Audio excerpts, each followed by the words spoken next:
Itsuki was once just an ordinary child, but one day his entire life changed when monsters suddenly attacked the Earth. Those monsters killed his parents right before his eyes. Left alone in this world, he swore that he would kill every single monster. 10 years later, the day finally arrived when he could awaken his power and become a hunter. He stepped onto the stage as the world's most powerful hunters watched, placing his hand on the awakening stone. But little did he know, fate had other plans for him. He awakened the most mysterious talent, Limit Breaker, a power no one knew anything about. On top of that, he discovered that his level was fixed at 0, meaning he could never level up. Now, the question is, how will our protagonist take revenge on the monsters who killed his parents? This story begins with the memory of that day. Countless eerie black monuments fell from the sky. They dropped through the clouds one after another, their shadows covering the city below. Strange glowing spheres and lightning-like energy swirled around them as they descended. Right after that, barriers were deployed. A massive purple beam shot upward from the middle of the city, twisting the sky like a vortex. People standing on the streets stopped and stared, watching the glowing tower rise before them. Monsters called disaster beasts broke through the barriers and invaded the human world. Among them appeared a giant dark figure, the demon of destruction, Ringa, standing tall with purple energy swirling behind him. Soon, countless terrifying beasts flooded the streets. Armored monsters, winged creatures, and huge clawed beasts rushed forward, while people screamed and ran.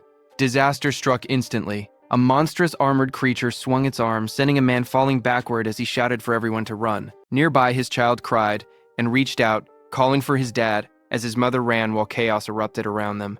Across the streets, different beasts attacked from all directions. A winged creature swooped down, a burrowing beast erupted from the ground, and blue-flamed monsters charged toward the fleeing civilians. Bodies fell on the road as the destruction spread, and the entire area was swallowed by panic.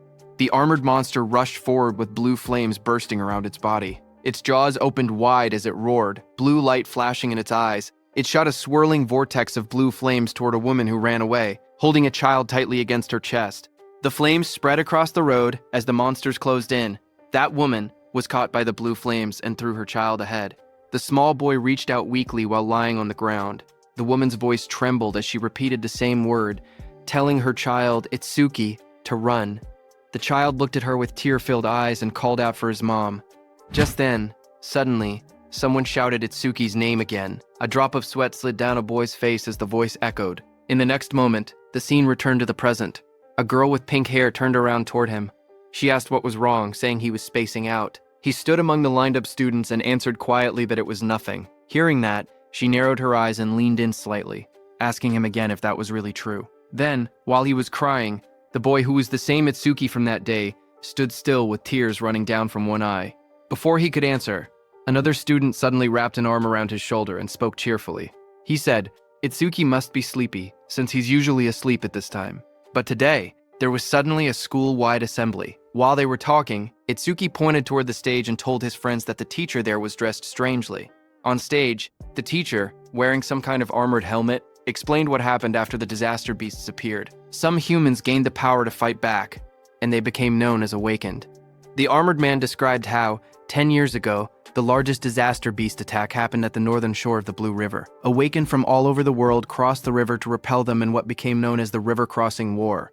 Though attacks had decreased since then, the number of descending monuments had started to rise again. A large-scale attack similar to that war was likely coming soon. Itsuki's classmate leaned in again and pointed at a man on the stage. He explained that the person was Izumi Nento, the commander-in-chief of the northern continent. He asked how Itsuki could be from the north and still not know him. Itsuki looked at Izumi Nento quietly. He said the name sounded familiar, and admitted he once imagined a hunched old man with a long beard, but the person on stage looked stranger than he expected. Itsuki's classmate grinned and told him he understood. But despite the odd appearance, Izumi Nento was the first awakened. It was thanks to him that humanity knew about the monuments and the disaster beasts. Itsuki's friend spoke excitedly, saying that this man was the strongest awakened. He added that even Teiwa Jin, known as the light of humanity, was his student. The scene shifted back to the armored man as he explained that recent research showed even ordinary people who had not yet awakened had a chance of gaining power by touching a monument. Izumi Nento stood on the stage, his long cloak spreading like black flames. He told the students he had come to let them try to awaken. He urged them to devote themselves to the fight against the disaster beasts. Just as he said that, glowing blue blades slashed across the stage as the monument burst open. Light shot outward, scattering fragments, while a guard in sunglasses stood nearby, watching. Seeing this, the students reacted with loud excitement. One of them shouted in shock as a monument rose from the ground, wondering if it was magic. Another yelled that this was not the time to be surprised. They clenched their fists, saying it felt like a dream, praying to become awakened. In the crowd, Itsuki's friend grabbed his arm in excitement. He told Itsuki that they finally had a chance to become awakened. His eyes shined as he said the word finally. Saying that, he started walking toward the stage. Seeing this, Itsuki's friend grabbed his shoulder, shouting that he shouldn't be left behind. The pink-haired girl called out to them, telling Itsuki to get back in line properly. But Itsuki walked past her, and a red glow flashed across his eyes. The girl looked at him in shock as the light streaked through the air. A close-up showed Itsuki's expression changing. His eyes shined red with excitement as he said that the day had finally come. On stage, a student touched the large black monument, but nothing happened. A guard immediately called out that it was no good and told the next person to step forward. The students watching reacted nervously. One boy pointed out that the previous student had broken the school's athletic record in his first year. He said that if even someone like that couldn't awaken, then there was no way he could. The girl beside him replied that athletic ability probably wasn't related and that it was too early to give up. More students reached out to touch the monument one after another. The guard repeated the same word. Next, as the line kept moving forward, the students crowded together anxiously. One boy with white hair nervously pointed out that not a single person had awakened yet. Others muttered in worry. A girl with short brown hair said she thought it would be easy. The boy beside her trembled, wondering if their entire school would be wiped out. The guard called out the next name loudly, Oishi Hikaru. Nearby, a group of students whispered their concerns. One girl said she didn't want him to awaken. Another explained that he was already a habitual bully, and if he gained powers, they would be in trouble. A boy suddenly pointed toward the monument and shouted that something was happening. Lightning erupted violently from the monument, blasting outward. Oishi Hikaru's body was lifted off the ground as crackling blue electricity surrounded him. The sudden burst drew everyone's attention. A glowing blue screen appeared beside him, showing his information as he grinned excitedly. He thought to himself that both Izumi Nento and the woman beside him would surely recognize him now. The screen displayed Oishi Hikaru, human, level 0, job, elementalist, lightning gift grade 2, undisclosed. Status, attack 3, agility 4, defense 2, magic 3, total 12 stat points. Watching from beside the monument, the blue-haired woman spoke softly. She told her father that they finally had one. She explained that level 0 stats usually totaled only 5, but this boy had reached 12. Her father, Izumi Nento, remained calm. The girl said it was still better than nothing. The school courtyard grew silent as Oishi Hikaru raised both arms triumphantly. Confetti sparkled around him while he grinned proudly. He muttered to himself, wondering if the old man Nento had anything to say to the first awakened student. But before he could boast further, someone grabbed his shoulder from behind. He turned sharply, surprised to see Itsuki stepping past him. Oishi Hikaru spun toward Itsuki angrily, shouting at him. He demanded to know why Itsuki was touching him with dirty hands, yelling if he had a death wish. The watching students whispered among themselves. One girl asked who the boy was, noticing that he had cut the line. Another replied that it was Tenma Itsuki from Class 5. Someone else muttered that he was finished. Once Oishi targeted someone, it was over. From above, the blue-haired woman and Commander Nento observed quietly. The woman narrowed her eyes and said she sensed incredibly intense emotions coming from that student. Itsuki stood before the towering monument, placing his hand on the stone. His eyes glowed red as dark memories flashed through him. He muttered that he refused to forget his hatred for the disaster beasts. He had burned the events of that day deep into his mind. Commander Nento stared forward as if sensing something unbelievable. Out on the awakening platform, a massive blue apparition rose behind Itsuki. The glowing figure towered over him, holding a sword and radiating overwhelming power. Itsuki stood calmly beneath it. As blue light filled the air, the monument erupted with energy. A sharp, glowing structure formed above Itsuki, surrounded by swirling streams of light. The light expanded outward, wrapping around the entire area like a giant lotus blooming in the sky. The crowd below watched as the school grounds were covered in a glowing dome. Students stared upward, speechless. One boy pointed out that the pillar of light reached hundreds of meters into the sky. Another said it looked far more spectacular than Oishi's awakening. Two of Itsuki's classmates watched with excitement. Both of them smiled and cheered proudly, shouting that this was exactly what they expected from Itsuki. The blue-haired officer stared at the sky in shock. She said that this phenomenon only appeared when the rarest job, Order Breaker, was born. She placed a hand near her mouth, unable to hide her surprise. Even Commander Nento said he looked forward to seeing how capable the student would be. Seeing that, Oishi's expression twisted with frustration as he glared at the overwhelming light. Itsuki opened his eyes in confusion. Surrounded by shimmering blue energy, he wondered where he was and asked himself if he had awakened. Looking around, he found himself sitting cross-legged in the center of a massive glowing lotus made of light. Countless petals surrounded him, floating in a calm, otherworldly space. Suddenly, a blue system screen appeared before him. Itsuki stared at it in shock as it displayed Tenma Itsuki's stats. He was a human at level 0, which was fixed. His job was Orderer Nirvana. His gift was Nirvana, a special grade. His level was fixed. His stats increased when acquiring skills. It removed all debuffs and fully healed injuries. Just then, another blue window appeared, showing his skill, Overmimesis, which was Z rank. It analyzed enemy attacks and allowed the acquisition of counter skills. Then another screen showed Itsuki's stats. His were Attack 0, Agility 0, Defense 0, Magic 0, Total 0. Itsuki's face went pale as he stared at the results. His jaw dropped, and he exclaimed silently that everything was at 0. But then two blue system windows appeared in front of Itsuki. The first announced that the Z-rank skill Overmimesis had been acquired. The second stated that the special grade gift Nirvana had activated, increasing all of his stats by 200. Another screen displayed the changes. Attack went from 0 to 200, Agility went from 0 to 200, Defense went from 0 to 200. Seeing this, Itsuki's expression brightened. He looked at the glowing screen with excitement and said he understood. He realized that whenever he gained new skills through Overmimesis, Nirvana would raise his stats. Even if he couldn't level up like others, he could still grow stronger in his own way. He clenched his fist and smiled confidently. He admitted he didn't know what level this power compared to, but he had no doubt he had become an awakened.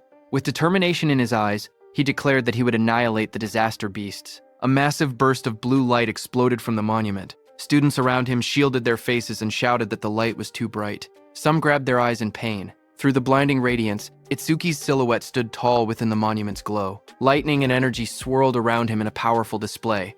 Oishi stared at the scene, trembling with disbelief. His face twisted as he shouted that such a thing was impossible. The blue-haired officer gasped as she looked at the glowing monitor. She covered her mouth in shock and said that these stats were unbelievable for a rookie awakened. Even Commander Nento admitted that it was hard to believe, but stated that Itsuki was undoubtedly among the strongest of all new awakened in history. Outside, Itsuki stepped out of the light, petals of blue energy swirling around him, watching his silhouette shine with power. Just one word left Commander Nento's mouth: the strongest. A system window displayed his public information: Tenma Itsuki, level 0 fixed. Job, Order Breaker gift. Special grade undisclosed. Skill undisclosed. Status attack 200. Agility 200. Defense 200. Magic 200. Total 800. In the crowd, students and teachers erupted in cheers. They shouted that Tenma's stats had shot up all at once. Someone cried out in disbelief, saying they never imagined their school would have someone this amazing. An older teacher yelled that this feat would go down in school history. But among the cheering crowd, Oishi trembled with rage. Lightning crackled around him as his eyes glowed red. He clenched his teeth and glared at Itsuki, furious that the cheers he believed should have been his were now stolen away. Oishi's rage exploded as lightning surged across his body. He shouted that a loser like Itsuki should stay a loser. Students around him backed away as sparks crackled through the air, their faces tense with shock. Electricity flooded the entire hall, and Oishi stepped forward with a crazed expression. He declared that he would eliminate Itsuki using his newly acquired skill. Above the crowd, Itsuki stood calmly, staring down from the top of the monument as lightning scattered below him. Itsuki clenched his fist as a blue system window appeared. The screen displayed C-rank skill, Silver Serpent, detected. Overmimesis activated. Itsuki's eyes sharpened as multiple blue panels began processing. The analysis started at 27%, then climbed quickly. 57%, 69%, and rising while lightning flickered around him. Itsuki made his move and jumped with lightning speed. The floor cracked under the impact as the lightning slammed down. Students gasped when they looked up and realized something was wrong. One girl asked where Itsuki had gone. Another student said they saw a flash of electricity, and then Itsuki suddenly vanished. Oishi looked around in confusion, wondering where Itsuki was. A glowing blue window reached 88%, as Itsuki appeared behind Oishi like a shadow wrapped in lightning. His eyes shone with a blinding horizontal beam. Oishi froze in terror. Sweat poured down his face as he realized Itsuki was behind him. He panicked, unable to move. Itsuki placed a hand on Oishi's shoulder. His voice was cold as he told Oishi to consider himself lucky for being born human. He added that if Oishi were a disaster beast, he would have killed him about 100 times already. Oishi trembled uncontrollably, fear tightening his entire body. Moments later, Itsuki casually stepped forward, while Oishi collapsed onto the ground. Another student shouted in shock, asking when Itsuki had moved behind him. Someone else laughed nervously, saying Oishi must have been so scared his legs gave out. Another warned them to be quiet before Oishi heard them. A new panel floated above Itsuki, showing 94%, then rising quickly. Blue energy swirled around him as the progress reached 99%. Itsuki glanced at the glowing screen and commented that maybe the analysis was fast because it was only a C-rank skill. The display turned pitch black and flashed. Analysis progress, 100%.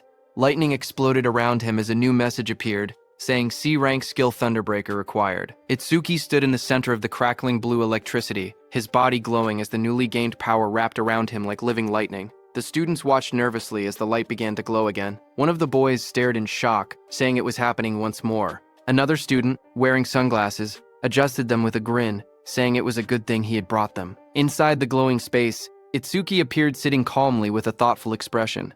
He realized that every time an analysis finished, he was forcibly brought into this strange place. In front of him, the system windows appeared, stating that the analysis of Silver Serpent was complete and the skill Thunderbreaker had been acquired. Another window opened, showing the description of Thunderbreaker Level 1. The skill allowed him to absorb C-rank and lower lightning attacks into his body. When releasing the absorbed lightning energy, his agility would increase by 50%. It also had a passive effect. Each time he absorbed a C-rank lightning attack, his agility would permanently increase by 5%. Another message added that all his stats had increased by 10. All debuffs were removed, and his injuries were fully healed. Outside, the students shielded their eyes as a massive burst of blue light exploded from Itsuki's body. The lightning wrapped around him in swirling arcs as he stood in the center of the arena steps. The electric pressure pushed outward, and the crowd instinctively stepped back or covered their faces. Someone shouted that Itsuki was now cloaked in lightning from head to toe. Another student panicked, saying Itsuki's lightning was even brighter than Oishi's. Oishi, who had attacked him earlier, stared with trembling eyes, unable to believe how Itsuki had learned a skill like that. Itsuki's body glowed intensely as the system displayed his rising stats. It showed each attribute increasing: attack, agility, defense, and magic, all rising from 200 to 210, bringing his total from 800 to 840. Just then, the students looked up at the sky in confusion. One of them said it had been sunny just a moment ago. Another asked if it was rain. A third student lifted his hand, trying to feel the drops, when someone suddenly shouted that something was falling. A dark, coffin-shaped object wrapped in lightning descended from the stormy clouds. The rain poured harder as it crashed down toward the school grounds. The woman with blue hair and glasses saw it and shouted in shock, calling it a monument. She questioned why it had appeared here of all places. Commander Nento quickly announced that the school-wide assembly was canceled and ordered everyone to evacuate outside the school grounds. Just like in their drills, he realized that there was no doubt the target was him. The woman turned to Commander Nento and told him that they should escape too, since combat wasn't their specialty. But Commander Nento beside her shook his head. He warned that if they ran, everyone else would panic. He pointed ahead, telling her to look, because the boy standing there was calmer than both of them. Ahead of them, lightning exploded around the descending object. Students ran in all directions, fleeing in fear. Only one boy, Itsuki, remained still in the middle of the field, bathed in a faint blue glow. From behind, the blue-haired woman shouted at him, demanding to know why he wasn't running. A massive dark pillar crashed down from the sky, shaking the ground as debris exploded outward. Rain poured heavily around it. Nearby, a group of students panicked. One boy shouted that disaster beasts were coming and urged Itsuki to escape. But Itsuki, with glowing red eyes, stood still. His voice was cold as he declared that he would exterminate every single one of them. His friends stared at him in shock. One of them yelled that he would die if he didn't run. Another insisted that since he had only just awakened, he couldn't possibly fight disaster beasts. They told him to leave everything to the other awakened, but Itsuki shook his head. He calmly told them to trust him. The pink-haired girl hesitated, worry written all over her face.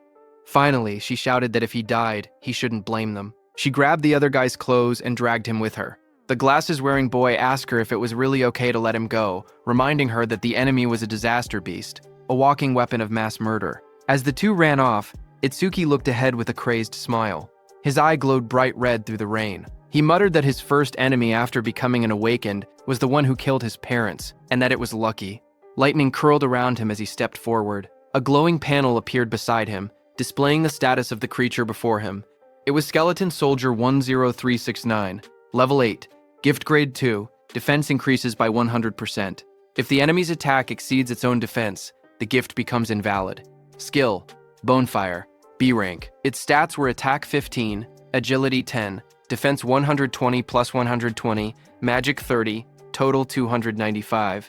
The skeleton soldier stood covered in blue flames as Itsuki faced it head-on. A surge of lightning wrapped around Itsuki's arms as he tightened his stance. His red eyes glowed sharply while he wondered whether he should test the skill he had just acquired. In the next moment, he charged forward, electricity exploding around his body.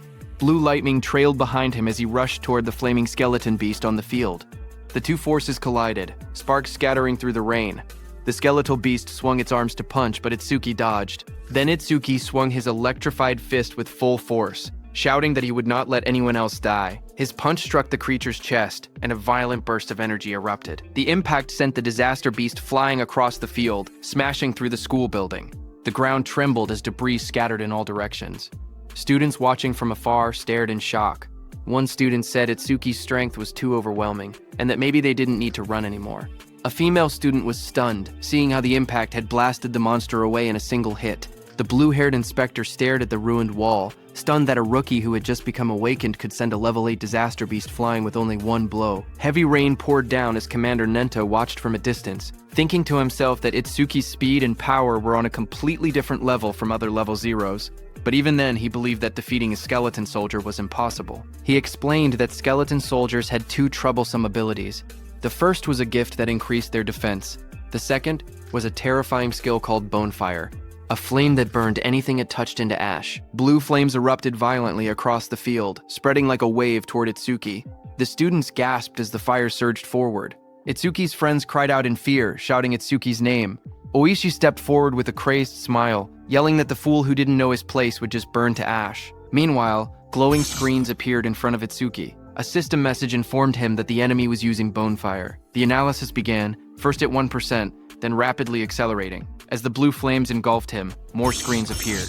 25%. Itsuki stood firmly inside the blazing Bonefire, surrounded by data streams. He calmly observed that the analysis speed increased whenever the enemy's skill struck him. The blue-haired instructor watched with widening eyes. She said that even a level 10 awakened wouldn't stand a chance if they took a direct hit. Blue flames continued to swallow the arena as Itsuki stood in the center. Half of his body burned away, glowing like a skeleton. The blue-haired instructor's voice echoed through the flames, saying it would be tragic for a genius who had just appeared to be killed by a disaster beast before he could grow. System windows floated around Itsuki, showing 77% and 81%. Itsuki looked at his burning body and muttered that this was what it felt like when the body burned. He added softly that it must have hurt. A memory flickered through the flames. He saw his mother's face, half burned away. He realized that it hurt so much, but even in her last minutes, she smiled so as not to scare Itsuki. Commander Nento peered out with a sharp gaze, wondering if Itsuki hadn't used his full power yet. The blue fire swirled violently as the progress bar climbed. Itsuki's skeletal hand tightened, and he said that once the analysis was complete, the enemy was finished. The system window flashed. Analysis progress, 100%. Outside the flames, the students whispered nervously. One asked if it had been too soon to hope for a rookie who had just become awakened. Another admitted he had been stupid to expect anything. But suddenly, someone pointed forward in shock. He shouted that the blue lotus flower had appeared again. He said Itsuki might show them another miracle. Blue light swirled around Itsuki as he stood inside the burning aura, wondering what kind of skill he would gain this time. The flames around him continued to fade, revealing his burned and cracked body beneath the blue energy. Then a system window appeared, showing that the analysis of Bonefire was complete. It stated that a new skill, Black Wall, had been acquired. More windows followed, explaining the skill. The active effect would create ice on the body by consuming magic power, and could block B rank or lower fire skills. The passive effect increased defense when blocking those skills. Another notification appeared, saying that Black Wall Level 2 had been acquired and that all of his stats had increased by 20. It stated that all debuffs were removed and his injuries were fully healed. A new window showed his updated status. Attack, agility, defense, and magic had all risen from 210 to 230, bringing his total to 820. Itsuki looked at the glowing screen calmly. He remembered how even his strongest attack earlier couldn't break the skeleton soldier's defense. Now, with this new increase, he believed he should be able to do it. Suddenly, blue lotus petals unfolded around him, blooming like a massive light flower. Itsuki stood at the center, his body surrounded by shining energy. The students watching gasped in shock. One of them cried out in relief, saying, "Itsuki is alive!" Others cheered loudly, convinced that he would succeed. Someone pointed out that a full recovery like this was practically a miracle. The blue-haired instructor stared in shock as she watched the scene unfold. She wondered aloud if Itsuki had a self-healing skill. She had seen him use a lightning element skill earlier, so she couldn't understand how he was recovering.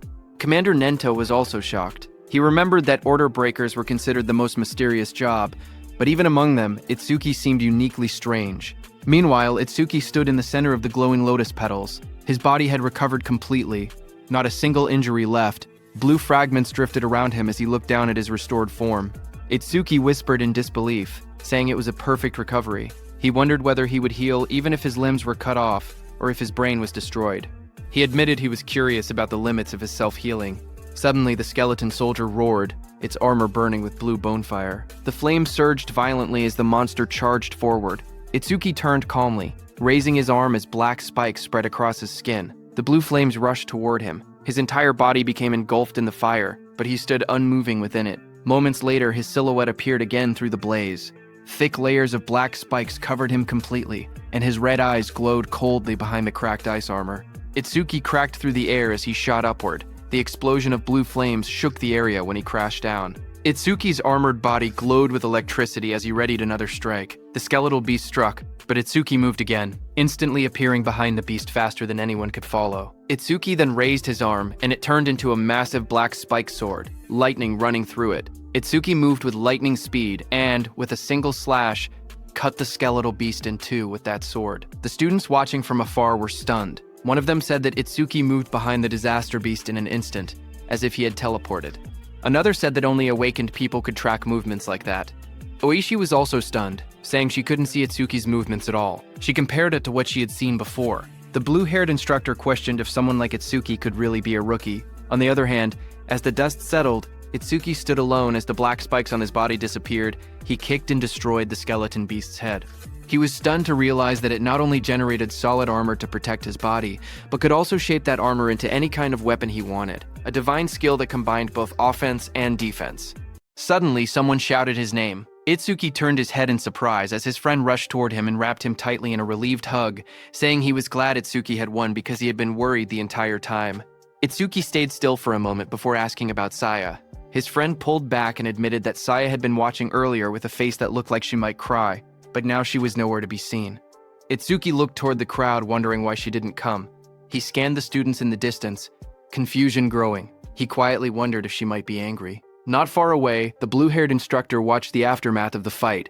She spoke seriously, noting that for a boy to defeat a skeleton soldier, something even a level 10 awakened would struggle against, was unbelievable. Commander Nento called the blue-haired instructor Choa and told her to stay and assist with the cleanup. He also told her to deliver his message to the principal, that he would be taking Itsuki with him. On the other hand, Itsuki's friend patted Itsuki's hand, saying there was no way Saya would be angry after he won.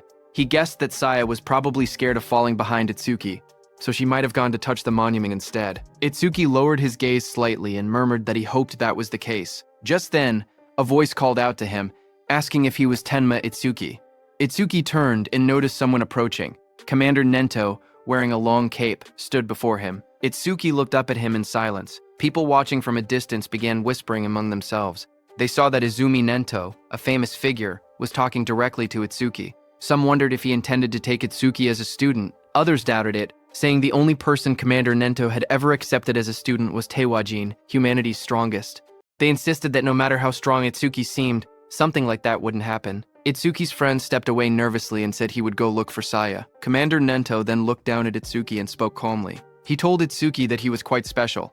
Itsuki looked at Commander Nento and repeated the word softly, asking what he meant by calling him special. Commander Nento observed Itsuki closely and saw dark energy gathering around Itsuki. He told Itsuki that his heart seemed filled with anger and hatred. Itsuki stood in the darkness, a glowing light shining across his eyes. Commander Nento then stepped forward and said that he wanted to know the reason behind that hatred. Itsuki finally spoke, explaining that 10 years ago his parents were killed by disaster beasts while trying to protect him. A scene from his childhood flashed before his eyes, his younger self crying helplessly as danger closed in. He remembered how he had nearly been killed as well, but an awakened appeared at the last moment and saved him.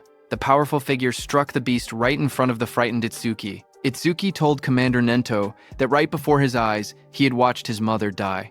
A glowing blue flame slowly consumed his mother's body. Even as half her face vanished into bone and ash, she smiled gently at Itsuki and told him that he must walk the rest of the path on his own. Young Itsuki stared at her with trembling eyes, unable to understand. His voice cracked as he cried out for his mother. Anger raged inside him as he looked at the beast. Words echoed in his mind, reminding him that both his mother and father had died because of beings like this. Tears streamed down his face as he shouted in denial. Before him, a towering, monstrous figure rose from the darkness, an enormous being surrounded by raging purple flames. Its shadow loomed over Itsuki as he realized the horrifying truth. The creature before him was the root of all evil. Shaking with rage, Itsuki glared upward. His eyes burned red as hatred filled his heart. On that day, he swore a vow. He would kill that demon and every last creature of its kind. In the present, Itsuki clenched his jaw, a tear slipping down his cheek as he shouted that he would kill all of its kind. Commander Nento looked at him and commented that even with a heart consumed by hatred, Itsuki still shed tears. Itsuki raised a hand to his face and explained calmly, ever since he witnessed the tragedy of his mother's death, his left eye had stopped producing tears, but his right eye had begun crying on its own.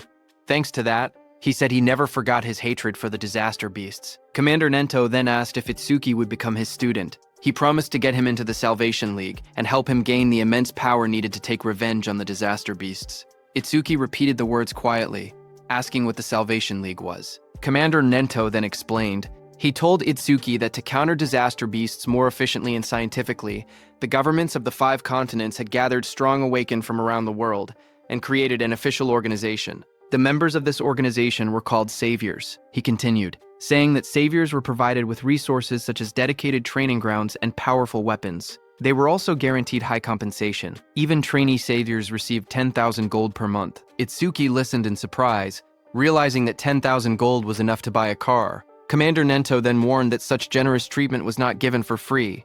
Saviors were expected to constantly fight disaster beasts on the front lines and protect people's safety.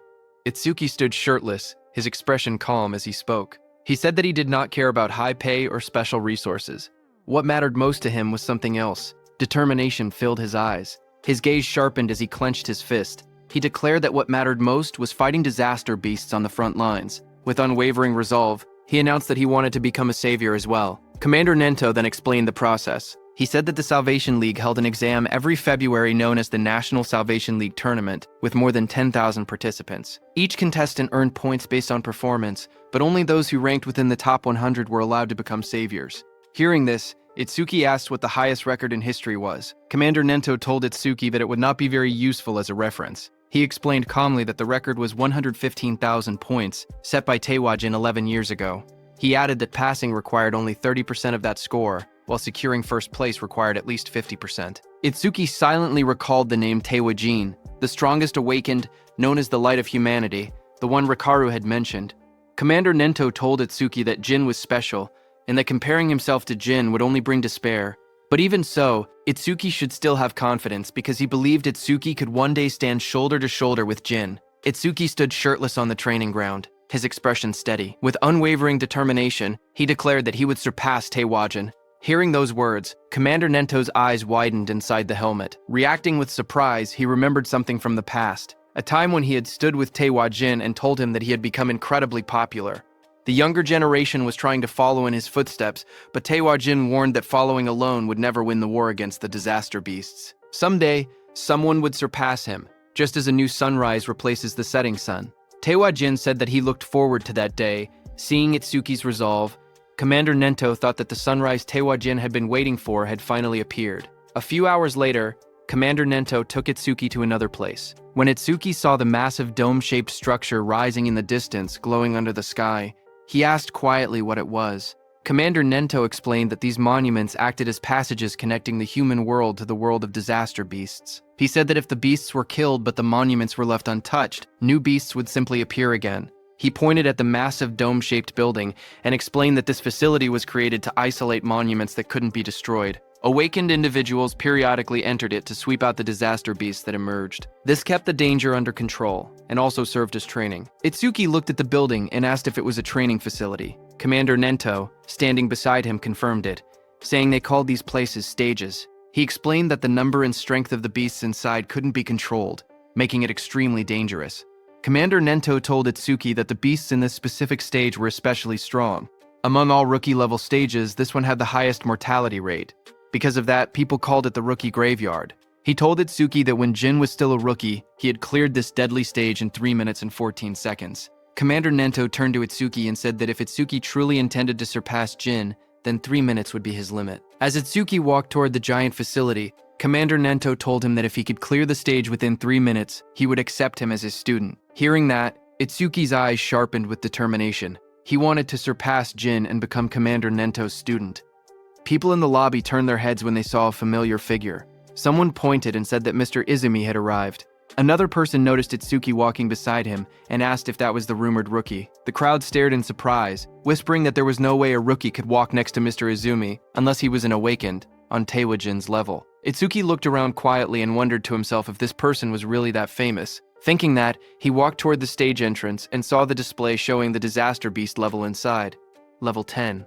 He noted that it was only 2 levels higher than the skeleton soldier he had faced earlier, and wondered how strong that really was. But what surprised him more was that even though several people were gathered nearby, none of them seemed prepared to enter the stage. He wondered why that was. Someone nearby muttered that the rookie looked way too confident and assumed that a high-level awakened must be accompanying him. Another wished they could be taken along too, while someone else joked that the rookie probably came just to flirt with the receptionist, saying that with a decent face he was getting cocky. At the counter, the receptionist approached him with a polite smile. She asked if he wanted to enter the stage and how many challengers there would be. He calmly replied that it would be just him. Hearing that, the area fell silent as the receptionist stared at him across the counter. Suddenly, she leaned forward and yelled angrily. She told him not to make unfunny jokes and asked if he was messing around. She warned him that if he was just there to hit on her, it was pointless. She explained that even if the place was an artificial stage, it was still dangerous. People could get hurt or even die. Itsuki stared at her in confusion, wondering what she was even talking about. Behind them, several people watching from afar started laughing. They joked that he really was there to hit on her. Some said that there were always people who treated the stages like dating spots, and those people usually got scolded and went home. Itsuki looked at the receptionist calmly and explained the misunderstanding. He told her he had absolutely no interest in her. He said he only came to challenge the stage, nothing more. But the receptionist sighed and rubbed her forehead. She told him he didn't have to act tough just because he was embarrassed. She even said she would give him her contact information, so he should just go home. But Itsuki's expression darkened. A shadow fell over his face. He didn't care about her contact information at all. He only wanted her to let him enter the stage. Hearing that, the receptionist reluctantly agreed and told him not to blame her if he died. She held out a metal bracelet with a nervous expression, clearly shaken. Seeing that, Itsuki muttered that she should have just given permission from the beginning instead of making him repeat himself. The people watching from behind whispered among themselves. One man called Itsuki an idiot, saying he could have gotten her contact information but chose to act tough instead. Another pointed out that a level 0 rookie challenging a level 10 stage was basically suicide. They guessed he would run out in less than a minute. Someone else noticed how confident he looked and wondered if he might succeed since he also had a special grade gift. But another person reminded everyone that for awakened people, gifts were just bonuses. The most important thing was level. No matter how special the gift was, it meant nothing if the level was low.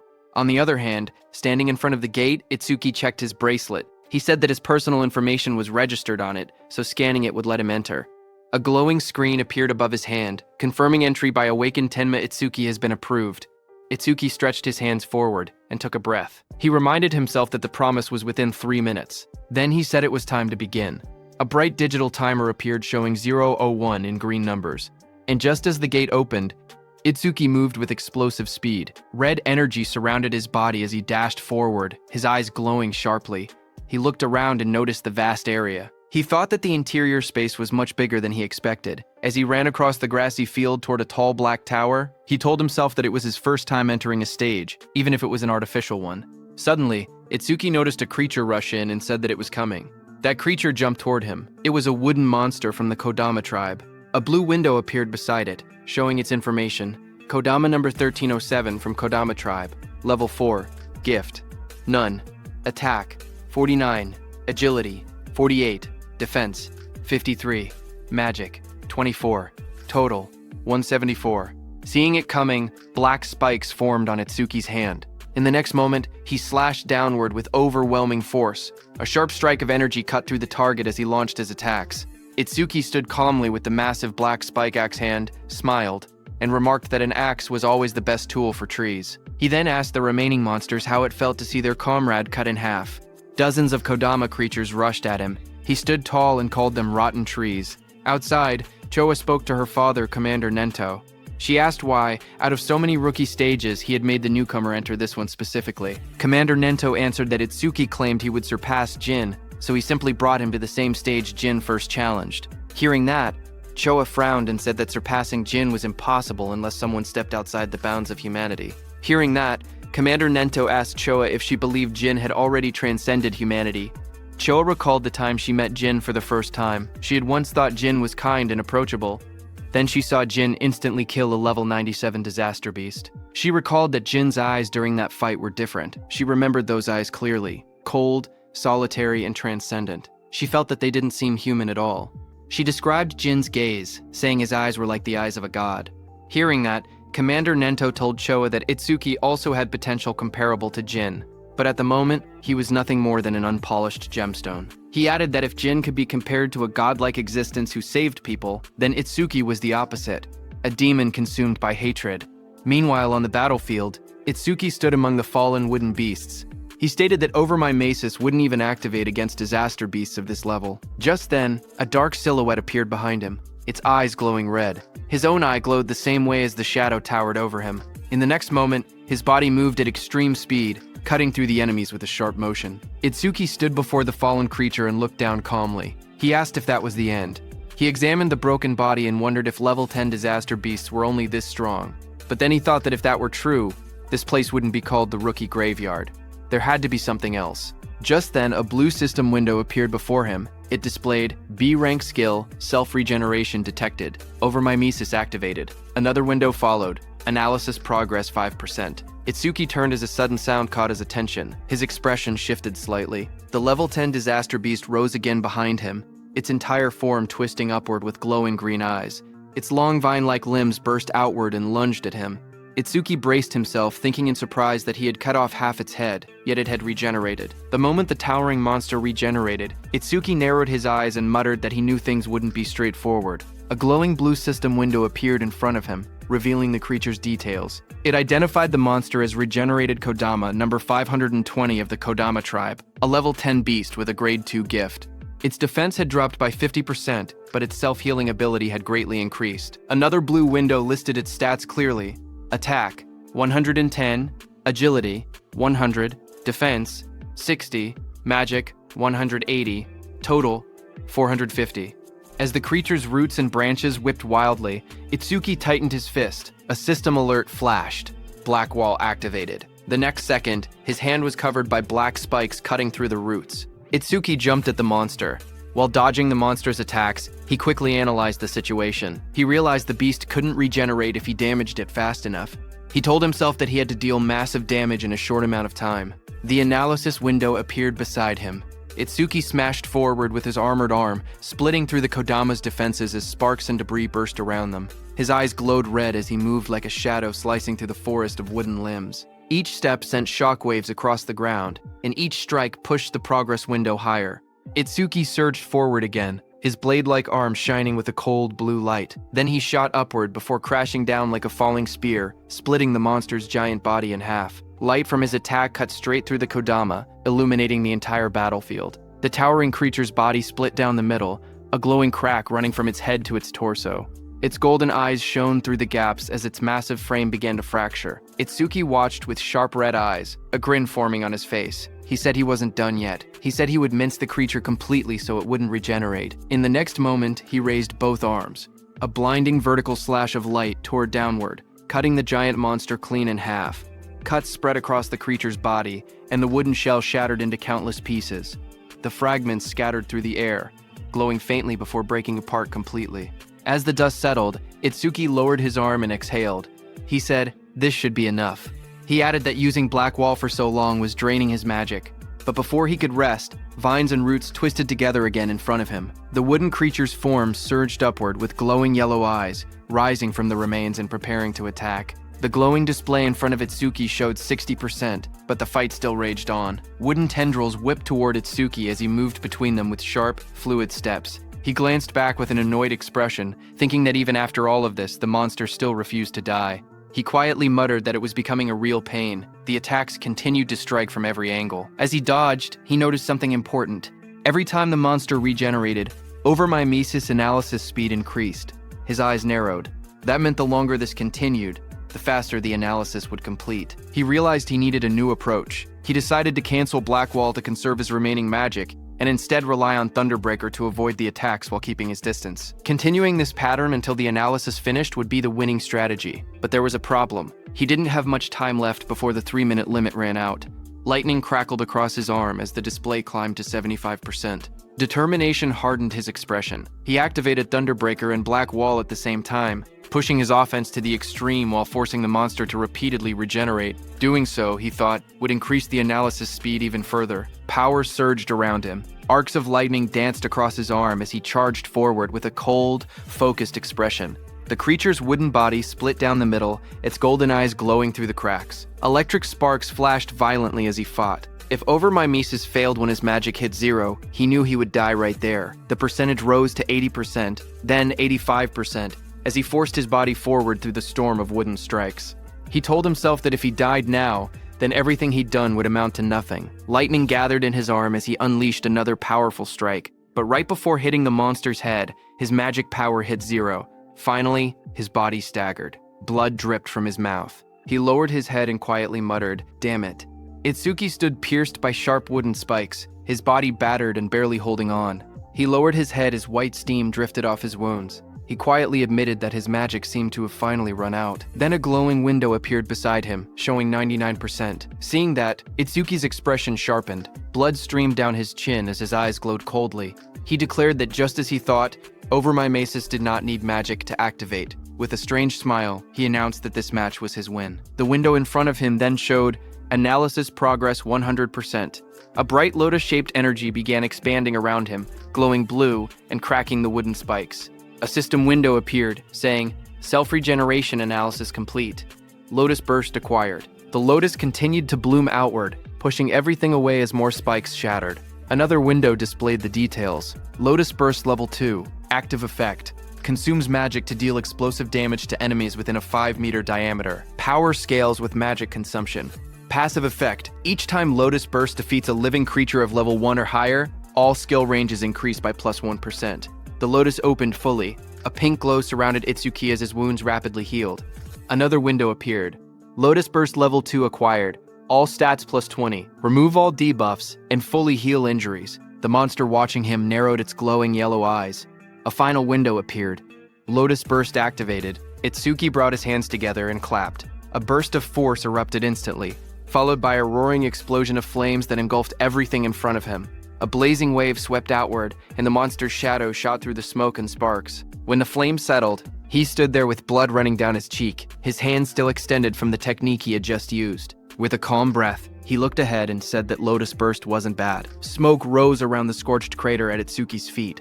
As he examined the destruction, he noted that using only a third of his magic produced this much power, and sweeping away weak disaster beasts would now be far easier. But he admitted he never expected overmimesis to restore magic that had already reached 0. As he stepped forward, something on the ground caught his attention.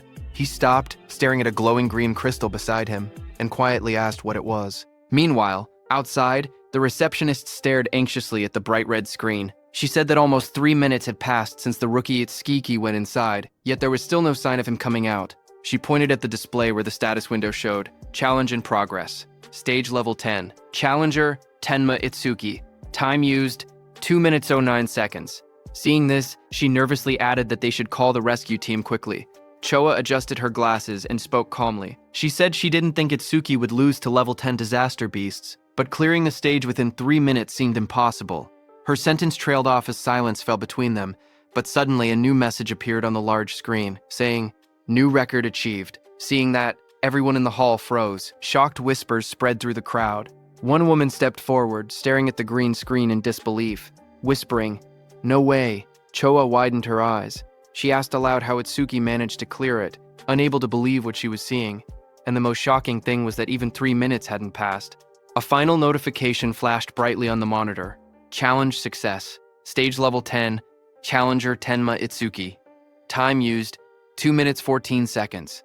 Stage clear record updated. The room fell silent as everyone stared at the unbelievable result. The leaderboard screen displayed the results. It showed first place belonging to Tenma Itsuki with a clear time of 2 minutes 14 seconds. Second place belonged to Taewajin, who cleared it in 3 minutes 14 seconds. Third place was Heaton Sho with a time of 7 minutes 17 seconds.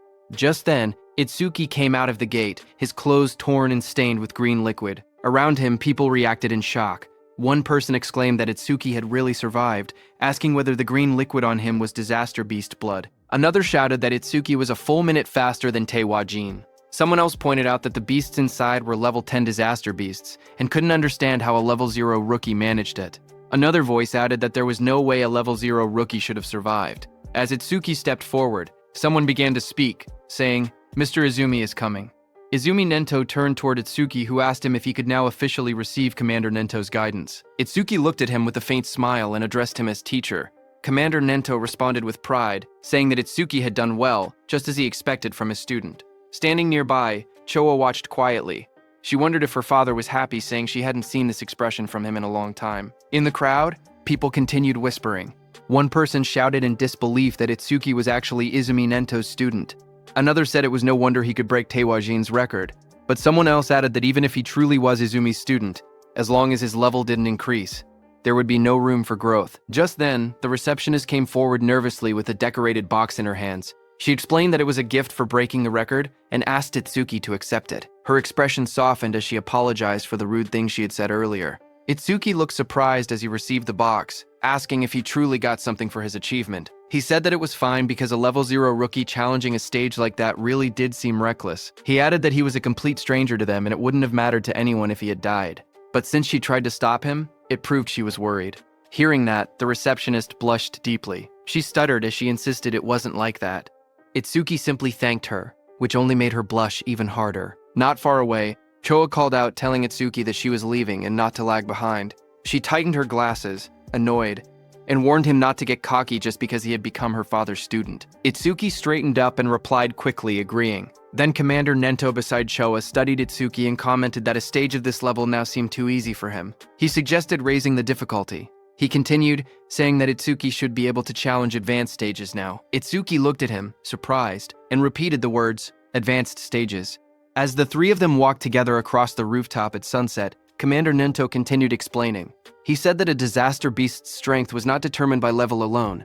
The most important factor, he stated, was something else entirely. He explained that the true deciding factor was species. Choa explained that species without intelligence, which moved only by instinct, were usually easy to deal with. But some species possessed intelligence equal to or greater than humans. She explained that such species were far more troublesome than ordinary disaster beasts. Choa continued, saying that awakened beings and disaster beasts were essentially the same type of creature, but with one difference. Only humans were said to possess jobs. Because of that, stats differed depending on species. She went on to explain that advanced stages contain these powerful species or intelligent disaster beasts. Their difficulty was several times higher than normal stages. Most of the northern continent's advanced stages were located in North District 4, and she told Itsuki that this would be his next destination. She asked whether Itsuki had any other questions. Hearing her explanation, Itsuki suddenly remembered the two beasts he had defeated earlier. He thought about them in silence. They hadn't shown any signs of intelligence, and they hadn't screamed even when attacked. He wondered if that meant they didn't even have pain receptors. Itsuki's eyes glowed with sharp intensity as he looked up. He asked Choa whether intelligent disaster beasts had pain receptors or not. Hearing that, Choa suddenly felt a chilling pressure behind her. As she turned, her expression stiffened. She wondered what this terrifying aura was and what Itsuki was thinking. Behind them, a group of people gathered and whispered among themselves. One of them asked if anyone had heard that Mr. Izumi planned to make Itsuki challenge an advanced stage. Another replied that Itsuki, who broke Taewajin's record, should be fine. But one man explained that advanced stages were completely different from normal ones. More importantly, almost all the stages in North District 4 were under a single man's control. He said that every awakened person who had entered an advanced stage there had gone missing, and rumors claimed that the man had killed them. Someone immediately asked if he meant Kinoshita Reiji.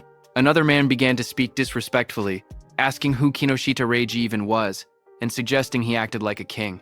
His friend quickly covered his mouth, hushing him in panic.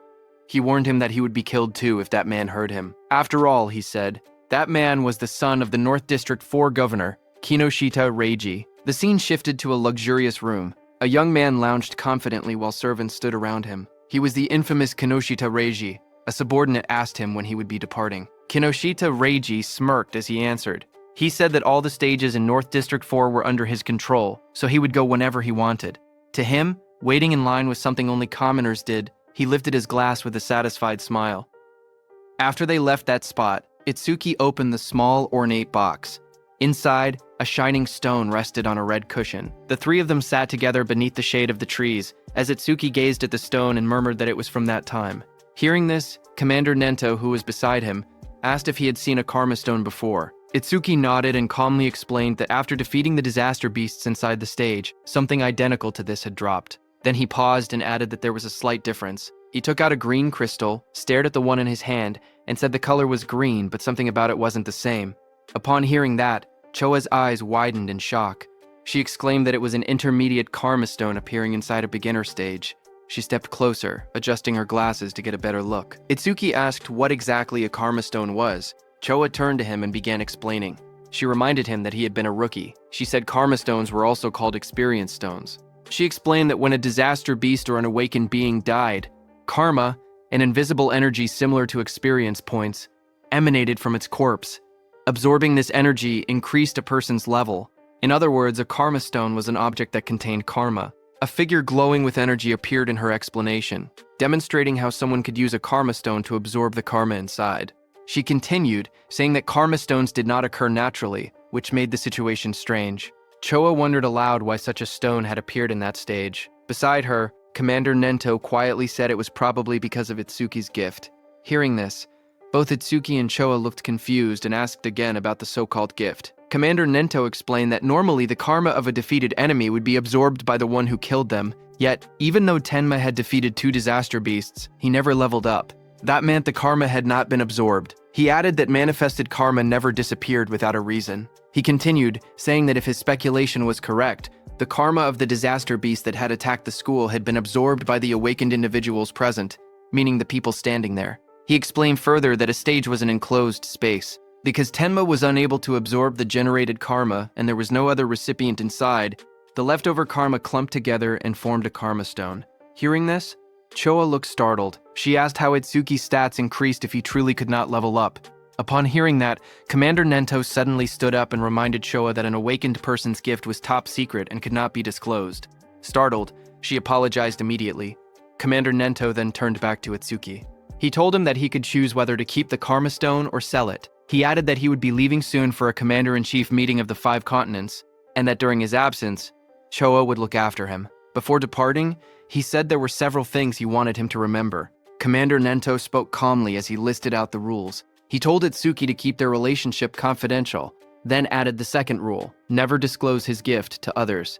The third rule followed. Itsuki had to clear at least 6 advanced stages before the teacher returned. A fourth instruction echoed after that. He told Itsuki to do what he believed was right without hesitation, promising that no matter what happened, he would be behind him. Hearing this, Itsuki smiled with determination and answered, "Yes, teacher." At the same time, at North District 4, Flaming Rock Execution Ground, groups of students argued with suited guards blocking an entrance. One of them shouted that they had arrived first and demanded to be let in. The guards refused. They said the stage had been reserved by the Kinoshita family's son, telling everyone to go home. The students grew angry. One yelled that having money did not give someone the right to do whatever he wanted. Another pointed out that the privileged boy was not even there yet and insisted they should be allowed in first.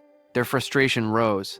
One threatened to report the situation to the Awakened Guild, saying he did not care who the rich kid was. But before he could finish, a dark figure with glowing red eyes appeared behind them, cutting off their complaints. In the next moment, a powerful attack blasted forward.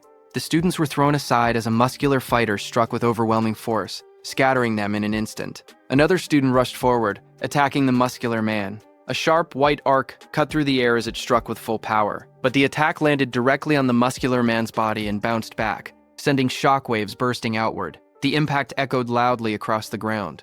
The blonde student watching from behind stared in horror. He muttered in disbelief that his B-rank skill, Earthspine, had not worked at all. The muscular man turned, his face shifting into a terrifying form with glowing red eyes and metallic markings. He shouted that the attack did not hurt or even itch. The blonde student trembled. He thought to himself that Earthspine was a technique meant to pierce anything. He wondered if the man in front of him was actually a monster. Before the student could react, the monstrous man lunged forward and grabbed him, his red aura flaring violently as he towered over the frightened student. The muscular man smacked the blonde student's head. The blonde student slammed down violently. Blood burst from his mouth as his eyes rolled back, his body twisting from the impact. Around him, the spectators reacted in shock. They whispered that a level 7 and a level 8 student had been killed instantly without being able to defend themselves.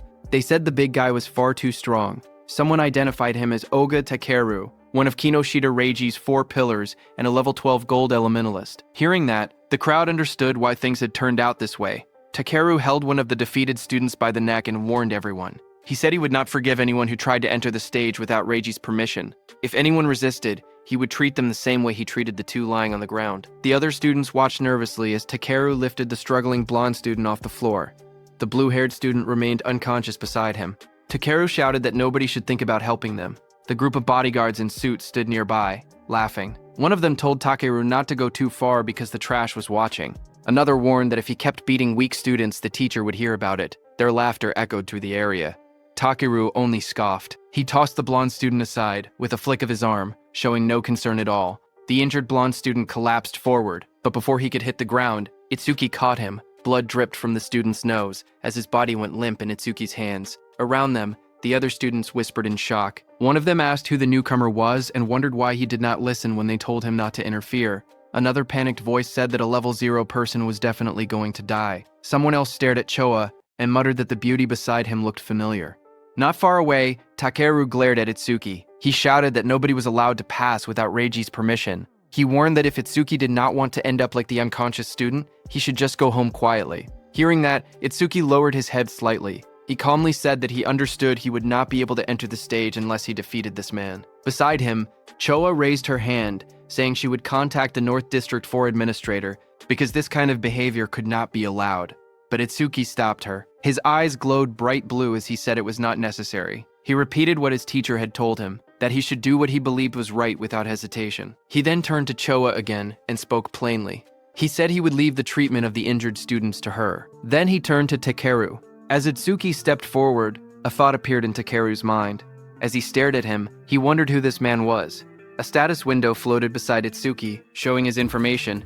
Tenma Itsuki, human, level 0, fixed job, order breaker, gift, special grade, skill, undisclosed. Status undisclosed. Seeing this, even though Itsuki was level 0, he stood firmly without any fear. Takeru wondered if Itsuki had a rare job that allowed him to stay calm like this. Takeru suddenly felt something strange. Even with his higher level, he felt pressured. He told himself that rare job or not, he was 12 levels ahead. The stat difference should not be something Itsuki could bridge. Another window appeared beside Takeru, showing his status. Oga Takeru, human, level 12, job, elementalist, gift, grade 2. After metallization, defense plus 50% in stationary state. Skill, metallization. Status, attack 110, agility 100, defense 250, magic 145, total 605. As Takeru stared, his expression changed. His eyes widened, and in the reflection of his pupil, he suddenly saw Itsuki rushing toward him at incredible speed. In the next moment, Itsuki's fist collided with Takeru's body with overwhelming force, sending a shock through the frame as the impact landed cleanly. The crowd watched in shock as 2 students stared ahead, sweat running down their faces. One of them exclaimed that the speed was unreal and wondered if Itsuki was really level 0. The other admitted that even though he was level 8, he was not sure he could keep up with that kind of movement. But as the dust settled, it was revealed that Itsuki's fist had struck Takeru's metal head, sending steam rising from the impact. Takeru had blocked the blow with his metallization skill, his face hidden behind the shining metal layer. Seeing this, Itsuki pulled back slightly, his eyes narrowing as he realized the strike had been stopped. Takeru then raised both hands, his arms transforming completely into polished metal. He looked down at Itsuki and commented calmly that the speed was good. Then he moved and lunged forward with overwhelming force, shouting that Itsuki's attack still lacked power. The floor shattered beneath him as debris exploded outward. Itsuki braced himself, analyzing the situation in silence. He thought about what it would take to successfully land a surprise attack on an enemy above level 10. As his body blurred into motion again, he concluded that he needed to further increase his agility using Thunderbreaker. Just then, a system window appeared. The display showed Tenma Itsuki's status. It listed him as a human at level 0 with a fixed job called Order Breaker. Nirvana Gift, a special grade ability. His Nirvana skills were shown: Over My Mace's Z rank, Thunderbreaker level 1, Black Wall level 2, Lotus Burst level 2. All of his stats, attack, agility, defense, and magic, were listed as 250, totaling 1,000. Then another screen appeared. It detected a C rank skill, Metallization. At the same moment, Over My Mises activated and began analysis. The progress bar rose to 1%. Itsuki crouched on the ground, watching his opponent. He wondered if the threat level was high enough for Over My Maces to activate. He decided he needed to get serious. A new screen showed the analysis increasing to 5%. Itsuki observed Takeru's metal-covered body in front of him and thought that normal attacks could not break through the metallized areas. He concluded he would have to aim for the parts that were still flesh. His foot slid across the ground as he accelerated, but Takeru looked at him and laughed, calling him a weakling with no power or speed as he raised his shining, hardened arms to counter. Itsuki tightened his gaze as he thought to himself that his opponent had let his guard down. Believing that the speed Itsuki had shown earlier was his maximum, his expression remained calm and focused, a faint glow of blue lightning beginning to trace along his body. Lightning wrapped around him as he prepared to accelerate. He readied his fist, and in that moment, he decided to increase his speed using Thunderbreaker. Across from him, Takeru widened his eyes in shock when he saw the lightning erupt. He shouted in disbelief, wondering how Itsuki possessed the lightning element. Before he could react, Itsuki surged forward, lightning crackling violently around him. Itsuki declared that he would not give him time to metallize. Itsuki continuously attacked Takeru. Dozens of blue screens appeared around them, showing percentages climbing: 25%, 59%, 66%, tracking the rapid progress of the attack. Spectators from the side watched in shock. One man asked why Itsuki could use skills from another job. Another said the speed was too fast for his eyes to follow. Someone else muttered that the level 0 boy might actually defeat Takeru. Takeru himself struggled to react. Sweat ran down his face as he realized he had no time to metallize. He gritted his teeth, questioning how a level 0 could move so fast. Desperation grew inside him as he admitted that at this rate, he would lose. Electricity wrapped around his entire body, trapping him. He could not even scream. Panic overtook him as he shouted in his thoughts for the others to stop watching and help him. As the lightning surged around him, Takeru clenched his teeth. His expression twisted in desperation, and he thought to himself that he had no choice left. He would have to try that technique. With a loud shout, he suddenly tore off his shirt and released a burst of power. Waves of force exploded from his body as he activated his ultimate skill. Before Itsuki, Takeru's entire body turned metallic from head to toe. Itsuki stared in shock, realizing that his opponent had managed to metallize his entire body at once. A system window flickered beside him, showing C-rank skill, metallization. Analysis progress, 88%. Takeru glared down at Itsuki with glowing eyes. He said he was grateful he had never managed to metallize his entire body before, but Itsuki had pushed him enough to finally achieve it. He explained that metallized areas increased his defense by 50%, and his personal gift added another 50% whenever he remained still. With both effects combined, his current defense exceeded 500. His face twisted into a cruel grin as he looked at Itsuki. He said that he had originally planned to cut Itsuki in half, but as thanks for helping him complete his new skill, he would at least allow Itsuki to die easily. Watching from the sidelines, the other trainees were stunned. One of them exclaimed that a defense over 500 at level 12 was impossible to break. Another admitted that they had thought the level 0 newcomer would win, but the opponent was too much of a monster. Suddenly, a glowing blue aura wrapped around Itsuki. He looked ahead with calm eyes and said that if his guess was right, a full-body metal transformation required a large amount of magic. The screen beside him showed the analysis reaching 98%. Itsuki continued, saying that if Takeru had used most of his stat points on defense, then his magic should not be very high.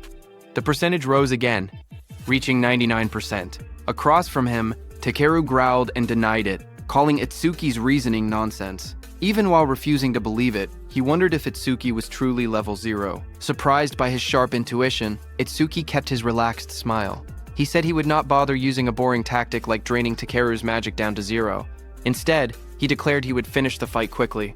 At that moment, the blue screen flashed. Analysis progress reached 100%. High above, a blue lotus-shaped aura began to bloom. Choa, watching, whispered that the lotus had appeared again and realized that Itsuki was about to become even stronger.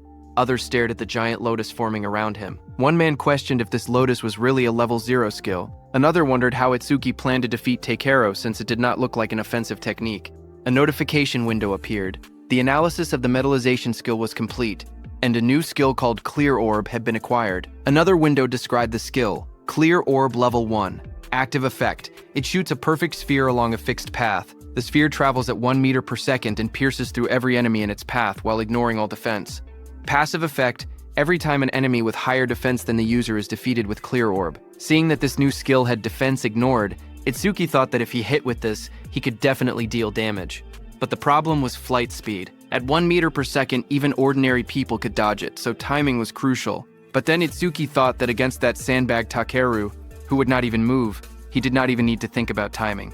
Itsuki's eyes glowed blue as he looked at Takeru, and declared that Takeru's prized absolute defense would be thoroughly smashed to pieces. Just then, a system window appeared displaying, Clear Orb Level 1 acquired, all stats plus 10. Remove all debuffs and fully heal injuries. Status, attack went from 250 to 260. Agility from 250 to 260. Magic from 250 to 260. Total stats from 1000 to 1040. The blue lotus petals opened as Itsuki stood in the middle, pointing his finger at Takeru. Right above his finger, a small lotus flower appeared. As the lotus spun and bloomed, Itsuki told Takeru to now try to dodge this. A system window displayed that Clear Orb. The students stared at the glowing sphere and whispered among themselves. One of them said he had never seen that skill before. Another explained that this must be the Order Breaker, the job known as the most mysterious among the four.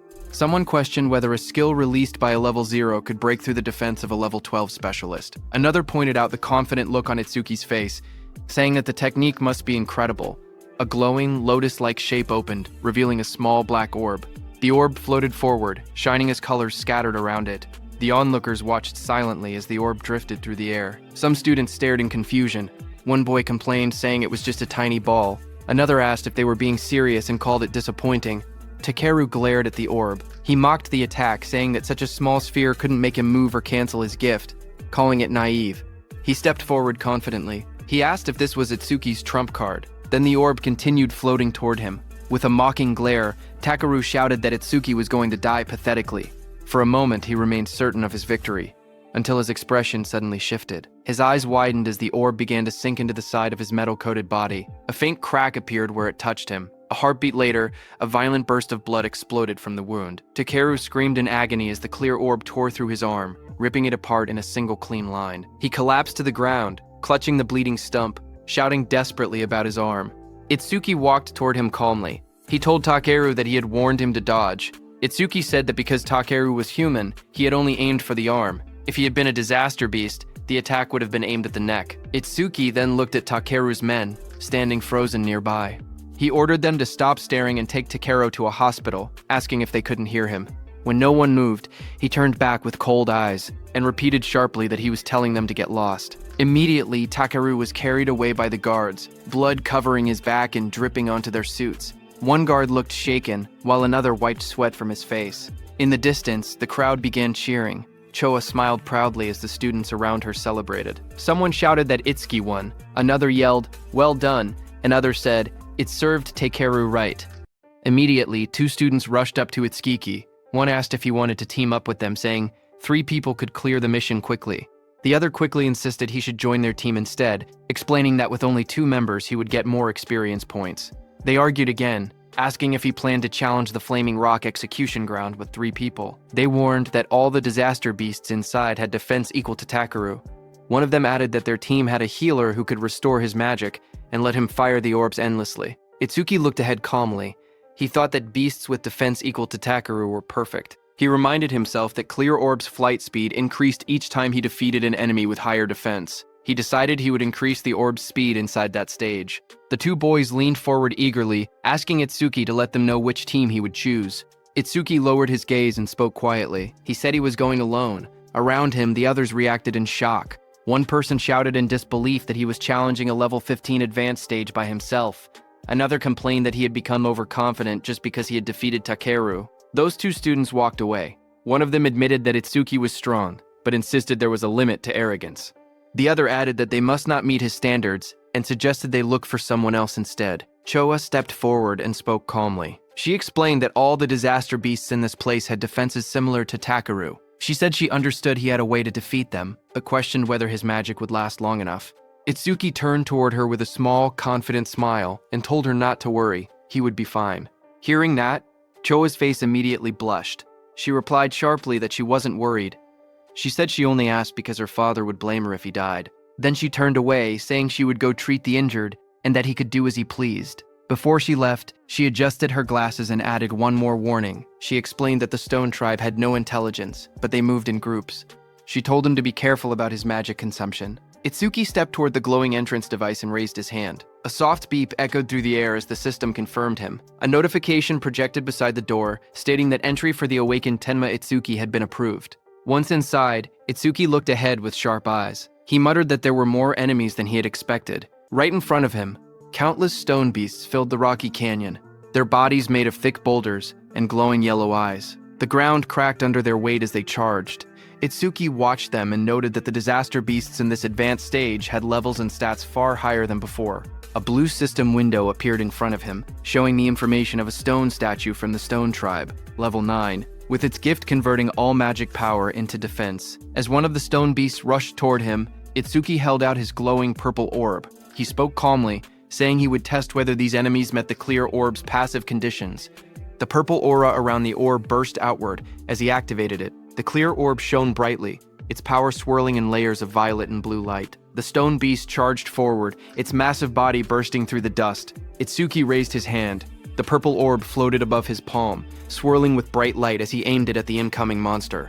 The orb shot out instantly, tearing straight through the beast's rocky body. A large hole opened behind it, and Itsuki stepped through the fading purple glow as the system window appeared. The screen displayed the message, "Stone Statue, Level 9 defeated." Another line followed. Clear orb flight speed increased by 100%. Itsuki watched the notification and nodded. He thought to himself that it was exactly as he had expected. More stone beasts roared as they appeared in front of him, their yellow eyes shining from within the broken cliffside. Itsuki stood calmly among them, the purple light reflecting across his silhouette.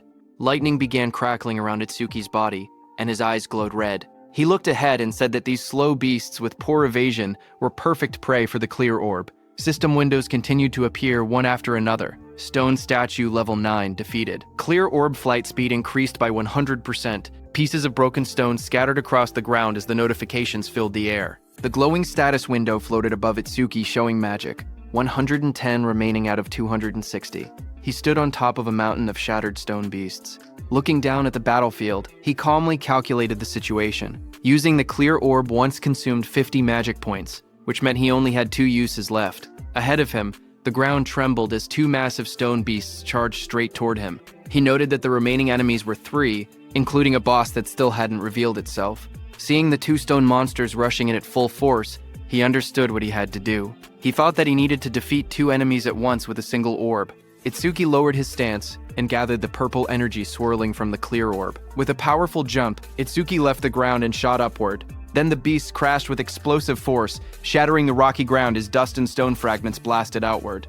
Itsuki leapt forward. "Now," he said, moving straight through the debris. His eye glowed blood red as he pushed through the shockwave. A fierce grin formed on his face. "Take this," he shouted, preparing the next strike. The purple orb shot downward with blinding speed, its light stretching across the sky as its Tsuki hung in the air above it. Immediately, glowing system windows appeared one after another, displaying Stone Statue, Level 9 defeated. Clear orb flight speed increased by 100%. After the impact, Itsuki collapsed on the ground, panting heavily. Sweat dripped down his face as he lay flat on the rocky floor. He muttered that the exhaustion he felt right before his magic ran out was rough. He hoped he would someday get a magic recovery skill. He slowly sat up and looked at the glowing screen in front of him. He said that with the orb now flying at 5 meters per second, he could catch up to running enemies. The system window displayed the details of the skill. Clear orb, level 1, active effect. Fires a perfect sphere with a fixed trajectory. The sphere flies at 5 meters per second and penetrates all enemies in its path, ignoring defense. Passive effect. Each time an enemy with higher defense than yourself is defeated with clear orb, flight speed plus 100%. Current flight speed increase, 500%. While he was checking the details, suddenly the ground shook, and a massive stone arm dropped toward him with a loud crash. Itsuki looked up in surprise as the enormous mass slammed into the earth, sending dust and rock exploding in every direction. A massive stone giant charged forward, its rocky body trembling with each step as dust exploded around it. A system window appeared, detecting a B-rank skill and revealing the monster's details. Giant Stone Man 2008, level 15. Stone Tribe, grade 2. Gift, converts all magic power into defense. Attack 239, agility 60, defense 478, magic 0, total 770. Itsuki looked up at the towering creature and gasped that it was huge. Lightning wrapped around his body as another window announced. Thunderbreaker activated. Agility plus 50%. Crackling with blue electricity, he sprinted toward the giant. As he dashed below the monster's massive frame, he wondered if he could defeat it with a single clear orb hit. He looked up at the stone giant's head and thought that maybe aiming for the head would work. Lightning trailed behind him as he climbed the monster's rocky body. He spotted a moment of opportunity and shot a clear orb at the monster's head. However, Itsuki soon realized something troubling. He told himself the orb was too small, and even if it penetrated, it wouldn't deal much damage. The massive stone giant swung its enormous arm, and the impact sent wind blasting through the air. Itsuki leaped upward, light and energy swirling around him as he tried to avoid the attack. His eyes widened when he realized he was stuck in the air. He clenched his teeth and thought that this was bad. He couldn't dodge while mid-air. A system window appeared as dark spikes wrapped around his arm. Black wall activated. Just as the giant's blow landed, Itsuki smashed into the rocks with a violent explosion, kicking up dust and debris across the rocky ground. When the dust settled, Itsuki was wedged into a stone wall. Breathing heavily, he muttered that this big guy was tougher than he expected. Another system window flickered in front of him. A B-rank skill, Gigantification, was detected. Over Mimicry activated and began progressing at 1%. Seeing that, Itsuki looked up with a confident grin. Realizing the monster grew huge because of his skill, he said this would be easy. With one hand, he grabbed onto the giant stone body and prepared for his next move. Meanwhile, outside, one of Kinoshita Reiji's men got the news of what had happened to Takeru and froze in shock. Behind him, Kinoshita Reiji, dressed in a golden vest, sat calmly. He narrowed his eyes and warned his man not to make noise in front of him. The suit-wearing man bowed his head and apologized, saying it was just so unexpected. Kinoshita asked him what had happened. The man reported urgently that someone had defeated Takeru and forced their way into the stage. Hearing that, Kinoshita clenched his teeth and broke the wine glass in his hand. He questioned what Takeru was even doing. He reminded himself that Takeru always bragged that no one below level 30 could break through his defense. He wondered if a level 30 or higher awakened had shown up, but his man quickly explained that with the recent surge in descending monuments, all awakened above level 30 were busy dealing with them and shouldn't have time to come here. He added that challengers at the Flaming Rock Execution Ground were mostly level 10 rookies. Hearing that, Kinoshita shouted that there was no way a level 10 could beat Takeru. His guard behind him looked down with a serious expression and said that if he was given some time, he would gather detailed information. Kinoshita adjusted his vest and tie and said that gathering information was unnecessary. Even if the opponent was level 30, he himself was already here. He mentioned that the Flaming Rock Execution Ground was known for its stubborn disaster beast that slowed down challengers. He added that if they headed there now, they would make it in time. However, his guard said that since the opponent's identity was unknown, they should still be cautious. Hearing that, Kinoshita's expression grew sharp. His glasses glowed as he told the guard that he had already said they were heading there now and that he shouldn't have to repeat himself. The guard stiffened, sweating nervously, and replied with a quiet, "Yes." Kinoshita then threw his arm upward confidently and declared that he would make them regret opposing the Kinoshita family. At the same time, in the dungeon, blue energy lotuses surged around Itsuki. A glowing screen appeared behind him, showing 100%. Seeing that, Itsuki smirked and said that he no longer had to run around like a mouse anymore. He was standing on top of the massive stone beast, and a bright blue lotus had formed on the beast's forehead. At that moment, a system window opened in the air, announcing that the B-rank skill Gigantification had been fully analyzed. Itsuki looked at the window in surprise. He muttered that instead of gaining a new skill, something else had happened. He realized that Clear Orb had leveled up to level 2, and he checked for new effects. Another set of windows appeared, explaining the changes. Clear Orb, level 2, now fires a perfect sphere at 5 meters per second, piercing all enemies while ignoring defense. New effect. After activation, the orb size can now be adjusted by consuming additional magic power. Passive effect. Each time an enemy with higher defense than your own is defeated using Clear Orb, flight speed increases by 200%. Itsuki stared at the window, shocked that the passive effect had risen from 100% to 200%. More importantly, he was excited that he could now control the size of the orb with magic. Power surged around him as the blue energy lotus opened. Itsuki said he wanted to try the new ability immediately, and glowing energy surrounded his body. Another window appeared confirming the upgrade. Clear Orb level 2 acquired. All stats plus 20. All debuffs removed. Injuries fully healed. A second window showed his new status. attack from 260 to 280, agility from 260 to 280. Itsuki then jumped above the massive stone beast, and a massive dark glowing flower appeared beside him, pulsing with power. He thought to himself that it was consuming all his magic to create the maximum orb it could produce right now. The stone beast glared up at him with bright yellow eyes as cracks of energy spread across its body. Itsuki shouted, telling the stone beast to take the biggest clear orb. The giant flower opened like petals and released a powerful clear orb. The massive orb shot downward and struck the stone beast, blasting through its body as Itsuki unleashed the attack with full force. After landing the blow, Itsuki lowered his hand and smiled. He joked to himself, asking if he had pushed it a bit too far. A small window beside him showed that his magic had dropped to 0 out of 280. As the stone giant was destroyed, a system window appeared, announcing that the level 15 stone giant had been defeated and that the clear orb's flight speed had increased by 200%. Amid the collapsing debris of stone, Itsuki looked at the destruction around him. He realized that the orb he had created by consuming all of his magic had grown this huge, and he calmly examined its power. The orb's flight speed had reached 7 meters per second. He thought to himself that if he cleared this stage 2 more times, it would become as fast as a car. Just then, a new system panel displayed the skill information. Clear orb, level 2. Active effect, fires a perfect sphere on a fixed path. The sphere travels at 7 meters per second and penetrates all enemies, ignoring their defense.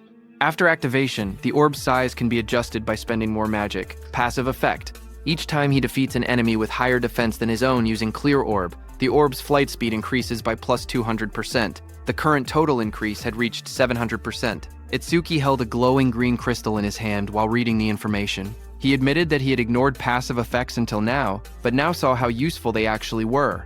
Dust settled around him as he walked forward. He then thought about another passive skill. Lotus Burst's passive expanded the range of all skills. That meant Clear Orb's range should also increase along with it. He then checked Lotus Burst's passive effect. Each time Lotus Burst defeats a living creature of level 1 or higher, the range of all skills increases by plus 1%. Seeing this, Itsuki smiled slightly as he looked at the system panel floating beside him. He imagined to himself that if he kept increasing Lotus Burst's passive effect, he could eventually defeat disaster beasts from thousands or even tens of thousands of meters away. Then outside, a bright green display screen lit up. It showed the result of the challenge. The challenge was successful. The stage level was 15. The challenger was Tenma Itsuki, and the time used was 3 minutes and 1 second. The stage clear record was updated. Seeing that, the crowded group reacted immediately. One man shouted in disbelief, saying that 3 minutes and 1 second was impossible. Another said that even a 5-person party needed more than 10 minutes. Someone else wondered if Itsuki had defeated all the disaster beasts in a single hit. Another person pointed out that he had even broken Taewajin's 3-minute 19-second record and asked what kind of monster he was. They all turned as someone announced that he was coming out. More voices followed. One person questioned why he was still level 0 and wondered if the clear notification was a bug.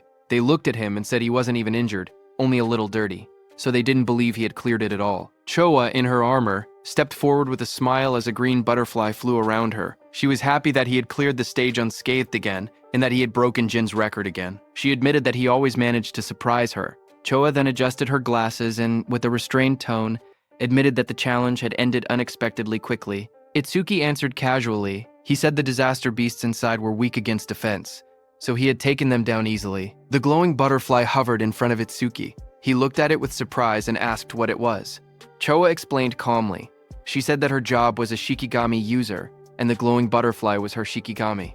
Itsuki watched the butterfly flutter near his hand. He softly repeated its name, Tamacho, and admitted that this was his first time seeing a Shikigami. To him, it looked beautiful. Curious, he asked Choa what kinds of awakened jobs existed. His question startled her, and she asked why he didn't know something so basic. She then began explaining. Jobs, she said, were divided into 4 major types. According to her, he should have already encountered 3 of them by now. She raised her hand and continued her explanation. The first type she mentioned was Elementalist. Elementalists controlled 7 elements: fire, water, wood, metal, earth, wind, and lightning. She said Elementalists had the largest population among awakened jobs, and also possessed the highest minimum combat capability. She then explained that his classmate who used electricity attacks, as well as Takeru, the muscular iron-skinned man from earlier, belonged to that same type. She then introduced the second type, Shikigami User. She explained that Shikigami users could summon Shikigami that obeyed only their master. A blue system window appeared beside the butterfly, displaying that it was Tamacho, B rank, level 15. Its skill was undisclosed. Its status was undisclosed. Choa continued explaining that a Shikigami stayed with its master from birth. Then another system window appeared, showing her own status. Izumi Choa. Human, level 6. Job. Shikigami user, gift. Grade 2, undisclosed. After explaining everything, she asked him if he had any questions so far. Itsuki looked at her Shikigami and then asked why her own level was lower than her Shikigami's level. He wondered aloud if she was really a veteran awakened. His words hit Choa like arrows. She wondered to herself if Itsuki had no concept of sugarcoating.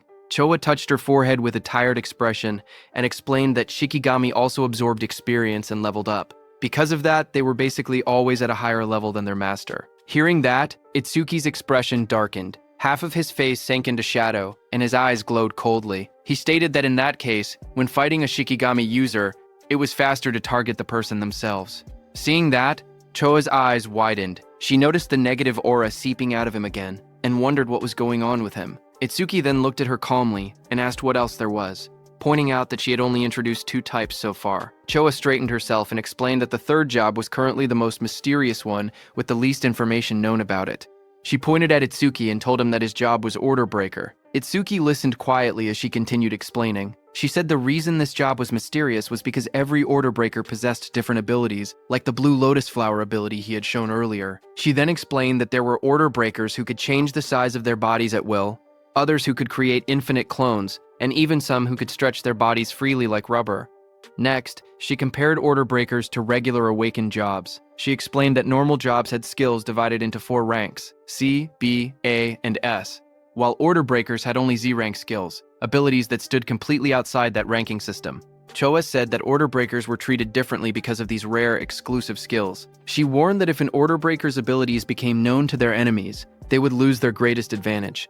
That was why her father had scolded her earlier when she tried asking about his skills. She looked at him seriously and added that he was an irregular existence even among order breakers. From what she had observed, he could already use at least 3 different skills, and 2 of those skills were normally only possible for elementalists. Hearing her words, Itsuki looked uneasy as he realized the teacher wasn't there. He thought to himself that he would be in trouble if Choa continued talking about him. Itsuki then asked her about the last job, adding that he had never seen it before. When Choa heard Itsuki asking about the last job, she kept a calm expression and told him she would only explain it after he actually saw it. She added that this was his punishment for never telling her anything about himself. Hearing that, Itsuki let out a quiet sigh and answered with a simple, "Fine." As she turned away, Choa reminded him that the students he saved were now safe. Then she asked what he planned to do. After this, Itsuki replied that he was thinking of clearing the stage a few more times. Choa looked back at him sharply. She asked him if he really didn't know anything, explaining that stages had cooldown times. She warned him that this one had an especially long cooldown, meaning he couldn't enter again for at least 2 days. Hearing that, Itsuki's eyes widened in surprise. He wondered aloud if cooldown times really existed. He realized that this must be why Kinoshita monopolized the stages. Determined, he decided that if he couldn't raise the passive effect of his Clear Orb skill, then he would increase the power of his Lotus Burst instead. Itsuki then turned and asked Choa if there was a stage filled with disaster beasts. Choa thought for a moment, trying to remember any stage filled with disaster beasts. She then smiled confidently and chose a stage for him. She explained that in that stage, the levels of the disaster beasts were not very high, but the number of them was enormous. The place was called Locust Wasteland. She explained that there were at least 100 locust-type disaster beasts, even by a conservative estimate, and many awakened people backed out just from seeing how many there were. She then looked at him seriously and asked what he planned to do, since it would be difficult without AoE skills. Itsuki answered firmly that he was going. In his thoughts, he remembered that he hadn't used Lotus Burst in front of her yet, so she didn't know he actually had an area attack. A shocked Choa asked him again if he was really going. She reminded him once more that without AoE skills, he would have a really hard time, but Itsuki told her not to worry, saying he would be fine. Some nearby awakened individuals became shocked as they listened. One of them asked if he was really going to the Locust Wasteland and said he must not know fear. Another person whispered that once Kinoshita Reiji heard about Takeru, he would definitely come. The group decided to leave quickly. They said they should get out before getting caught in the crossfire. Then, a few minutes later, Kinoshita Reiji arrived there and looked around the empty area. He asked in shock why there wasn't a single person present. His bodyguard in a suit stood behind him and reported that the target had gone somewhere. Kinoshita Reiji asked how it was possible. It had only been 30 minutes since the target entered, yet the target had already cleared the Flaming Rock execution ground. His bodyguard said it was hard to believe, but seemed to be true. He then asked what Kinoshita planned to do now.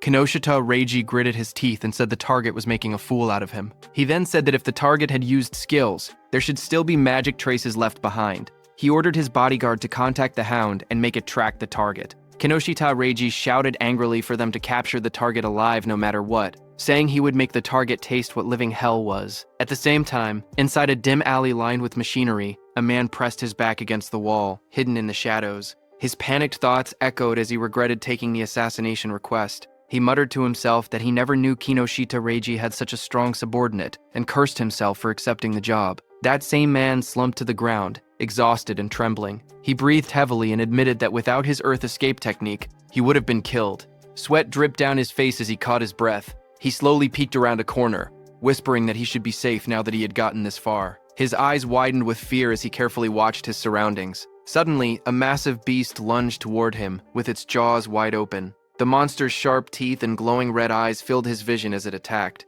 Before he could react, the creature pinned him to the ground. He choked as its fangs pressed against him. A voice spoke nearby, calm but cold. The speaker approached and looked down at the scene. He ordered the beast called Death to loosen its grip, saying the man seemed to have something to say. The giant wolf-like creature eased up slightly as the man lay helpless beneath it. The wounded man lay on the ground with blood on his face. With fear in his trembling voice, he asked how they had managed to find him. In front of him, the long-haired man in the coat explained calmly. He said that their beast, Death, had a sharp sense of smell. The creature could sense the scent of death coming from people like him. That man was the hound Kinoshita Reiji had been talking about. His name was Charles. He stepped forward, tipping his hat as he walked. He said that Death could smell the death they were giving off. Filled with terror, the injured man begged for his life. He cried and pleaded for them not to kill him. Charles looked down at him with a cold smile. He said that the request was difficult because Mr. Kinoshita would get angry. He added that Death had not eaten human flesh in a long time. Then, Charles's eyes glowed red. He gave a sharp command, telling Death that it was mealtime. The massive black wolf lunged forward with its jaws wide open, fangs bared as it roared fiercely. A moment later, it ate the man. The wolf stood beside the long-haired man in a trench coat. The man looked at it calmly and said that it had finally leveled up. A glowing blue panel appeared, showing the creature's details. Deathhound, B rank, level 16, skill 1, death smell, C rank. Detects all magic traces in an area and identifies the magic source. Skill 2, respawn desire, B rank. After the Shikigami dies, its respawn time is greatly reduced. Status, attack 250, agility 250, magic 150. Just then, the man's phone began vibrating. He glanced at the screen and answered the call. He told the person on the other side that he had finished things there. As he listened, his expression changed. He asked if Takeru had been badly injured. He wondered aloud if someone had struck that stubborn Takeru's weak point. Finally, he replied that he understood and said he was on his way. He ended the call and turned back toward the wolf. With a small gesture, he told it that a new prey had appeared and ordered it to move. Sometime later, in a bright golden field labeled as the Locust Wasteland, a dome-shaped building stood in the distance. Itsuki and Choa approached it along a narrow dirt path. Itsuki looked at the structure and asked softly, "Here?" He stared across the endless wheat fields and wondered aloud whether there were really that many locusts in a place that looked so quiet and peaceful. Walking beside him, Choa explained calmly. She said that disaster beasts always chose environments that suited them when invading this world. Because of that, predicting the type of beast based on the surrounding terrain was an important skill for awakened individuals. Hearing that, Itsuki nodded. As they moved closer, he noticed there wasn't even a reception desk. Choa touched her forehead and explained that the danger level of this stage was extremely high. So high that it had already reached the point of a dismantlement resolution. Confused, Itsuki compared it to the Flaming Rock execution ground, noting that the stage was actually below level 13. He asked why such a drastic decision was made. Choa replied that in normal stages people could still escape if they couldn't win, but here, the disaster beasts were unnaturally aggressive and appeared in overwhelming numbers. As they studied the stage's environment, Choa explained the danger. She said that if an awakened person let their guard down even a little, they would quickly be surrounded by countless locusts. She continued, saying that anyone caught like that would be devoured completely, down to the marrow of their bones. Hearing all of this, Itsuki only smirked. He said that it was perfect if there were really so many disaster beasts here. His excitement made Choa stare at him in disbelief. She asked if he was in a rush to die. He calmly replied that he wasn't desperate enough to die by being eaten by bugs. Moments later, he stepped toward the entrance of the glowing stage gate. Choa watched him, noting from his attitude that he seemed confident enough. She reminded herself that he had entered this stage by his own choice, and she had already given him all the advice she could. With a quiet sigh, she accepted the situation. If something happened inside, it would be entirely his own responsibility. But Choa suddenly froze as worry washed over her face. She wondered what she should do. She realized she had forgotten to tell Itsuki an important detail. Locusts inside the stage would continue spawning endlessly unless the boss was defeated. Panic rose as she decided she had to enter the stage and warn him herself. But suddenly, she heard some noise from behind. Just as she turned, her expression stiffened. Someone had appeared behind her. She saw a tall man wearing a hat, with glowing red eyes, standing beside a giant hound. The man looked at her and spoke with a cold smile, saying he was looking for someone. On the other hand, inside the stage, Itsuki stepped across a ruined field. Dirt and trampled crops surrounded him. He looked around and muttered that it was a mess. Then he clapped his hands together lightly and smiled with confidence. He called out to the unseen swarm, telling the pests to wake up. He had come to exterminate them. A lone scarecrow stood in the middle of the dry, cracked wasteland as countless small insects flew around it. Itsuki looked at the scene and noted that the enemy's individual levels were surprisingly low. He said that since they met the requirements for Lotus Burst, there would be no problem. Information windows appeared one after another. Evil Locust 2231 from Insect Tribe. Level 1. Gift. None. Status. Undisclosed. There were also some Level 2 Evil Locusts mixed in. Itsuki stared at the dark sky as an enormous swarm of locusts covered everything. He commented on the incredible number of enemies. But instead of being worried, he said that this worked in his favor. Flames rose around him as he formed a glowing lotus of light in his hands. He explained that the more the locusts clustered together, the less effort he needed. Once they entered the range of Lotus Burst, he said he would crush them all at once. The ground shook as a vortex of locusts formed around him. When the moment was right, he shouted a single command, "Now." A bright red explosion ignited in the air as the system message appeared, stating that Lotus Burst had been activated. Then there was a huge explosion. Right after the blast, notifications flashed one after another. Each one reported that an evil locust had been defeated by Lotus Burst, increasing all of the user's skill ranges by 1%. More messages followed, showing both level 1 and level 2 locusts being wiped out instantly. When the smoke cleared, Itsuki stood calmly in the middle of the scorched ground. Sparks drifted around him while charred insect bodies lay scattered at his feet. Another notification floated beside him, confirming the defeat of a level 2 locust and awarding another 1% increase. New windows opened, explaining Lotus Burst's abilities. The active effect consumed magic to deal explosive damage within a 10.5 meter range, its power proportional to how much magic was spent. The passive effect stated that every time Lotus Burst killed a living creature of level 1 or higher, all skill ranges increased by 1%. Itsuki glanced at the numbers and made a small comment. He had defeated 110 enemies, which meant a 110% increase, therefore receiving 110% at once. Lotus Burst's range had now expanded to 10.5 meters, which he considered impressive. He analyzed the situation calmly. Against disaster beasts of this level, consuming 10% of his magic to output 10% of his firepower should be enough. Taking his remaining magic and recovery speed into account, he could probably use about 10 more shots. If he gained even 100 kills per use, he could increase his total skill range by 1000%. Another screen displayed his magic level, 250, 2 out of 280. He looked at it and muttered that things would go much more smoothly if stages didn't have cooldown times. But suddenly, Itsuki noticed something. He stared at his bracelet with a confused expression. He noticed that the usual challenge success notification was missing. He muttered that something felt odd. As he frowned, a thought crossed his mind, and he wondered if the reason was something unexpected. Just then, a system window suddenly appeared. It reported that a C-rank skill called Mother's Will had been detected. It also stated that overmimesis was activated and that the analysis progress was at 1%. Itsuki looked up sharply. He realized that one locust had survived. Dust and broken ground swirled around him as more locusts flew through the air. He turned, watching the locust swarm gather again. He questioned whether Mother's Will was the boss monster's skill. At that moment, several locusts lunged at him. He jumped back and blocked the attacks with the crystal armor covering his arms. He admitted to himself that he had let his guard down. He had truly believed there was no boss monster in this area. He narrowed his eyes, thinking aloud. He said it was good that he could still expand his skill range by using Lotus Burst again, but he also stated the bigger problem. He had no idea where the boss actually was. The glowing lotus-shaped energy expanded from Itsuki's hands. As he activated his skill, his expression hardened with resolve. He declared that he would defeat all the small enemies first and force the hidden boss to reveal itself. A bright explosion erupted around him. The ground shook as countless evil locusts were blown apart by the blast. System notifications appeared one after another. Each message showed that an evil locust, either level 1 or level 2, had been defeated with Lotus Burst, and every kill increased all his skill ranges by 1%. The notifications continued stacking until the Lotus Burst total experience reached 220%. His Lotus Burst leveled up. Another message explained the updated skill. Lotus Burst level 2 now consumed magic to deal explosive damage within a 16-meter diameter, and its power increased, based on how much magic was used. Itsuki looked at the smoking battlefield and murmured that the range had expanded to 16 meters, calling the new effectiveness outstanding. But even after defeating 10 small enemies, the boss still hadn't appeared. Deep underground, inside a dim nest filled with shifting shadows, many insect-like creatures began to crawl and move. Their wings rustled as more of them gathered around a glowing cluster hidden in the darkness. As the locusts crawled out of the cracked ground, a notification floated in front of Itsuki, showing the analysis progress rising to 27%.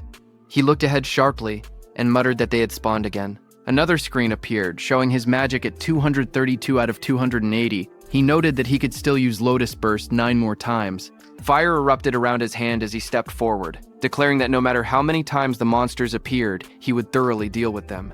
His arm swung through the flames, and he shouted that he would sweep them all away. A fiery explosion burst across the battlefield, and several notifications appeared one after another, stating that evil locusts of level 1 had been defeated with Lotus Burst, and that all skill ranges increased by 1%. More screens stacked up endlessly, showing the same message again and again. A blinding explosion tore through the ground as Lotus Burst activated again, scattering debris in every direction. Bright light flashed across the stage, and the blue notification window appeared with the same message, Lotus Burst. Another massive blast followed right after, engulfing the area in a wave of yellow flames and flying rubble. The screen repeated the skill name, Lotus Burst. A new system panel displayed the updated description of the skill. It stated that Lotus Burst Level 2 consumed magic to deal explosive damage within a 54.5-meter diameter, its power tied directly to magic consumption. Below it, another panel explained the passive effect. Every time the skill defeated a creature of level 1 or higher, all skill ranges increased by plus 1%, now reaching a total of plus 990%. Itsuki ran forward through the burning battlefield, sweat rolling down his face. He glanced at the glowing screen. He said that up until now he had wiped out large groups 9 times and expanded Lotus Burst's range by 990%, but he only had enough magic left to use it one more time. He wondered why the monsters kept appearing non-stop. His magic display dropped to 5,280. He looked up as the sky darkened with swarming insects. He muttered in frustration that there was no end to them. The swarm grew thicker overhead, but even after all the destruction, he saw no trace of the stage boss. He frowned and said that there was still no sign of the boss appearing at all. He considered withdrawing temporarily from the stage and returning after the analysis finished. But even as he thought it through, the endless swarm closed in around him. Itsuki narrowed his eyes sharply as a thought erupted in his mind. He declared that behaving like that was what third-rate raiders would do. Fire gathered in his hand, and flames wrapped around his arm. With determination burning in his expression, he stated that no matter how many disaster beasts appeared, he would defeat every single one of them. A massive explosion erupted like a lotus blooming in fire, sending shockwaves across the ground. As smoke rose around him, Itsuki steadied himself and muttered, "With this attack?" But before he could finish, countless more insects filled the air. Swarms surrounded him, and he realized in frustration that there were still more, and their numbers hadn't decreased at all. A glowing system screen appeared before him, showing the analysis progress at 91%. Itsuki's eyes widened as he tried to make sense of the situation. He wondered what was happening. All the disaster beasts that had appeared since the first defeat were still only level 1. Their bodies were small too, as if they had just hatched. As he connected all the dots, he realized the truth at once. The boss's ability was infinite reproduction. A massive golden insect, the queen locust, crouched in the darkness as glowing eggs shot out from its abdomen. A system window identified it. Queen Locust 0379, Insect Tribe, Level 13, Gift Grade 1, lays large quantities of evil locust eggs. Skill, Mother's Will. Itsuki looked up, sweat trailing down his face. If the queen could reproduce endlessly, then fighting the small ones meant nothing. The only way forward was to defeat the boss itself. His magic was nearly gone, but the analysis bar floated in front of him, rising steadily, 98%. He clenched his teeth as the final percentage completed. The blue sphere of the analysis pulsed outward. Analysis progress, 100%. A new message appeared, Mother's Will. Analysis complete, skill acquired. Magic detection level 1. Another window followed. Magic Detection Level 1. Active Effect. After activation, continuously consumes magic to sense magic flow within a 100-meter diameter. Passive Effect. Range expanded to 1,100 meters because of Lotus Burst's passive effect. Additional passive. Each time one enemy unit is detected, the user's magic recovers by 10%. Seeing this, Itsuki's eyes widened as he read the description. A detection skill, its effective range now stretching over 1,000 meters, and every enemy detected would restore his magic. A smile curved across his lips. The passive effect was perfect for this stage. Hunting the smaller creatures again and again would now benefit him greatly. He tilted his head slightly, his eyes shining with confidence. He thought that leaving the queen alone for a moment and clearing out more enemies wouldn't be a bad plan at all. As he lowered his gaze, he thought quietly to himself. He realized he had been keeping Choa waiting for now. He decided to finish clearing the stage before returning. A blue system window appeared before him, announcing that Magic Detection Level 1 had been acquired. All of his stats rose by 10 points. All debuffs were removed, and his injuries were fully healed. Another window displayed the updated numbers. His attack increased from 280 to 290. His agility rose from 280 to 290. His defense moved from 280 to 290. His magic stat climbed from 280 to 290, where training his total grew from 1,120 to 1,160. Itsuki then raised his hand to his forehead as swirling energy surrounded him. He activated the new skill, focusing intently. He began locating the boss using magic detection. Wide ripples of energy spread out from his body, expanding across the entire area like rings on water. The waves traveled far into the distance, lighting up the surroundings as they moved. Down below, the massive golden insect boss lifted its head, its yellow eyes glowing as the waves passed over it. Itsuki's eyes suddenly sharpened. In the next instant, he spotted the reaction in the distance. He slowly raised 2 fingers and pointed them forward, a confident smile forming on his face. A surge of dark, swirling energy formed at his fingertips, twisting the air around him. He was going to use his clear orb skill. Amid the chaos, his steady voice echoed. He said that even if the enemy used its children as shields, it would be useless. The clear orb began to glow, merging with the power of Lotus Burst. A bright, lotus-shaped light burst outward, illuminating the battlefield. He declared that with Lotus Burst's passive effect and the clear orb's current flight range, the attack would definitely reach its target. A system window appeared, stating that the clear orb's flight distance was now 120 meters. In the next instant, the glowing orb shot across the field like a streak of purple lightning. Wind burst apart in its wake as the Queen Locust recoiled in shock, spreading its golden wings wide to escape. But Itsuki was already behind it, surrounded by crackling blue crystal. His transformed figure loomed like a shadow. Lightning surrounded Itsuki as he appeared above the Queen. Looking at her, he said, "Checkmate." He slammed his attack down, overpowering the Queen with sheer force.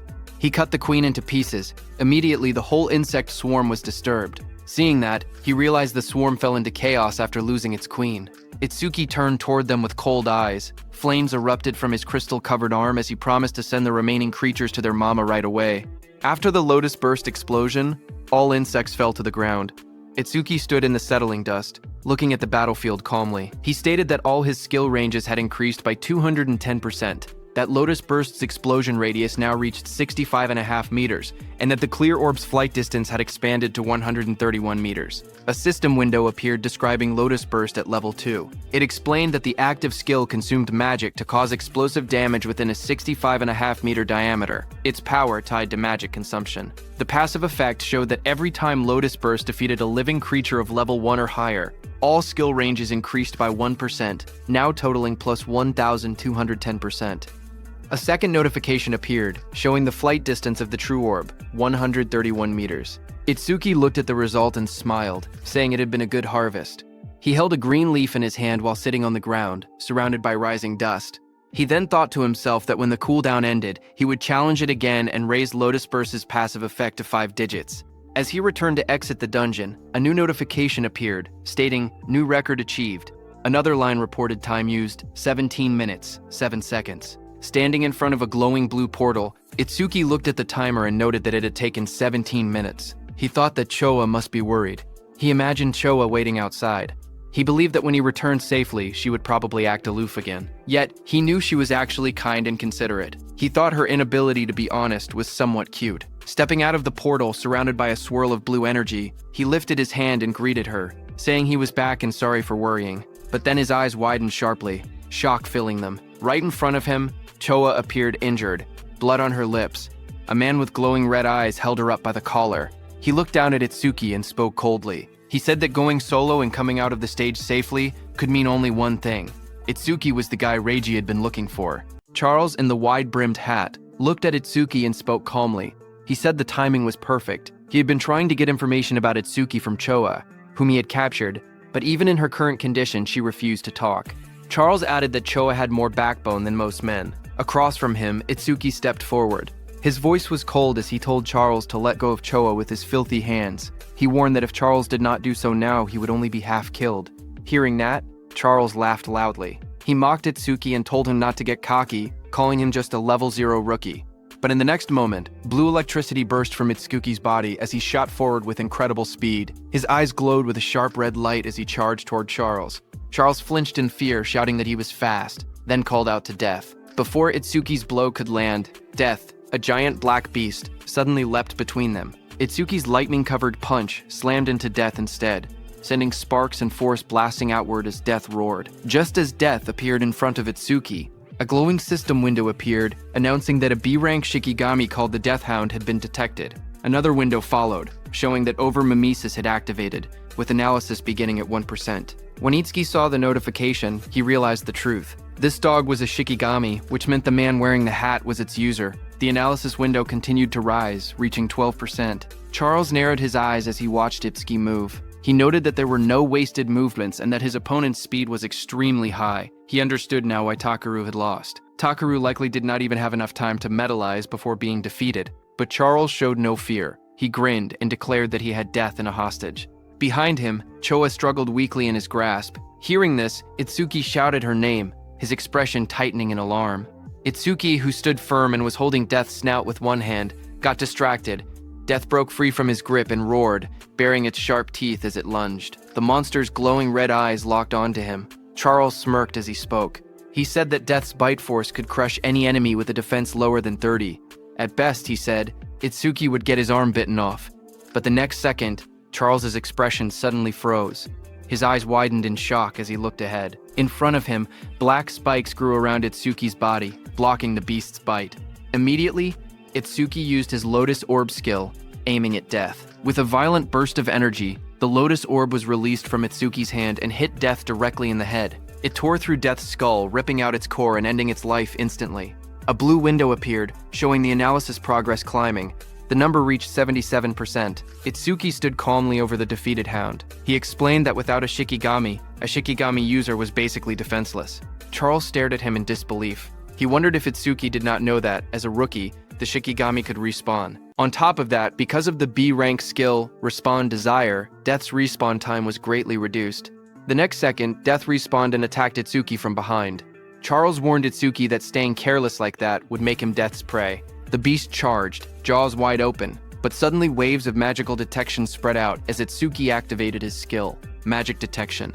Itsuki sensed Death's attack and moved with lightning speed to counter it. Itsuki thought to himself that keeping Magic Detection active ever since he acquired it had been the right choice. The analysis progress climbed, 89%, 91%. Itsuki glanced at Charles, who was watching while holding Choa, and noted that the analysis would finish soon. He thought that if the blue lotus appeared from over mimesis, Charles might become wary.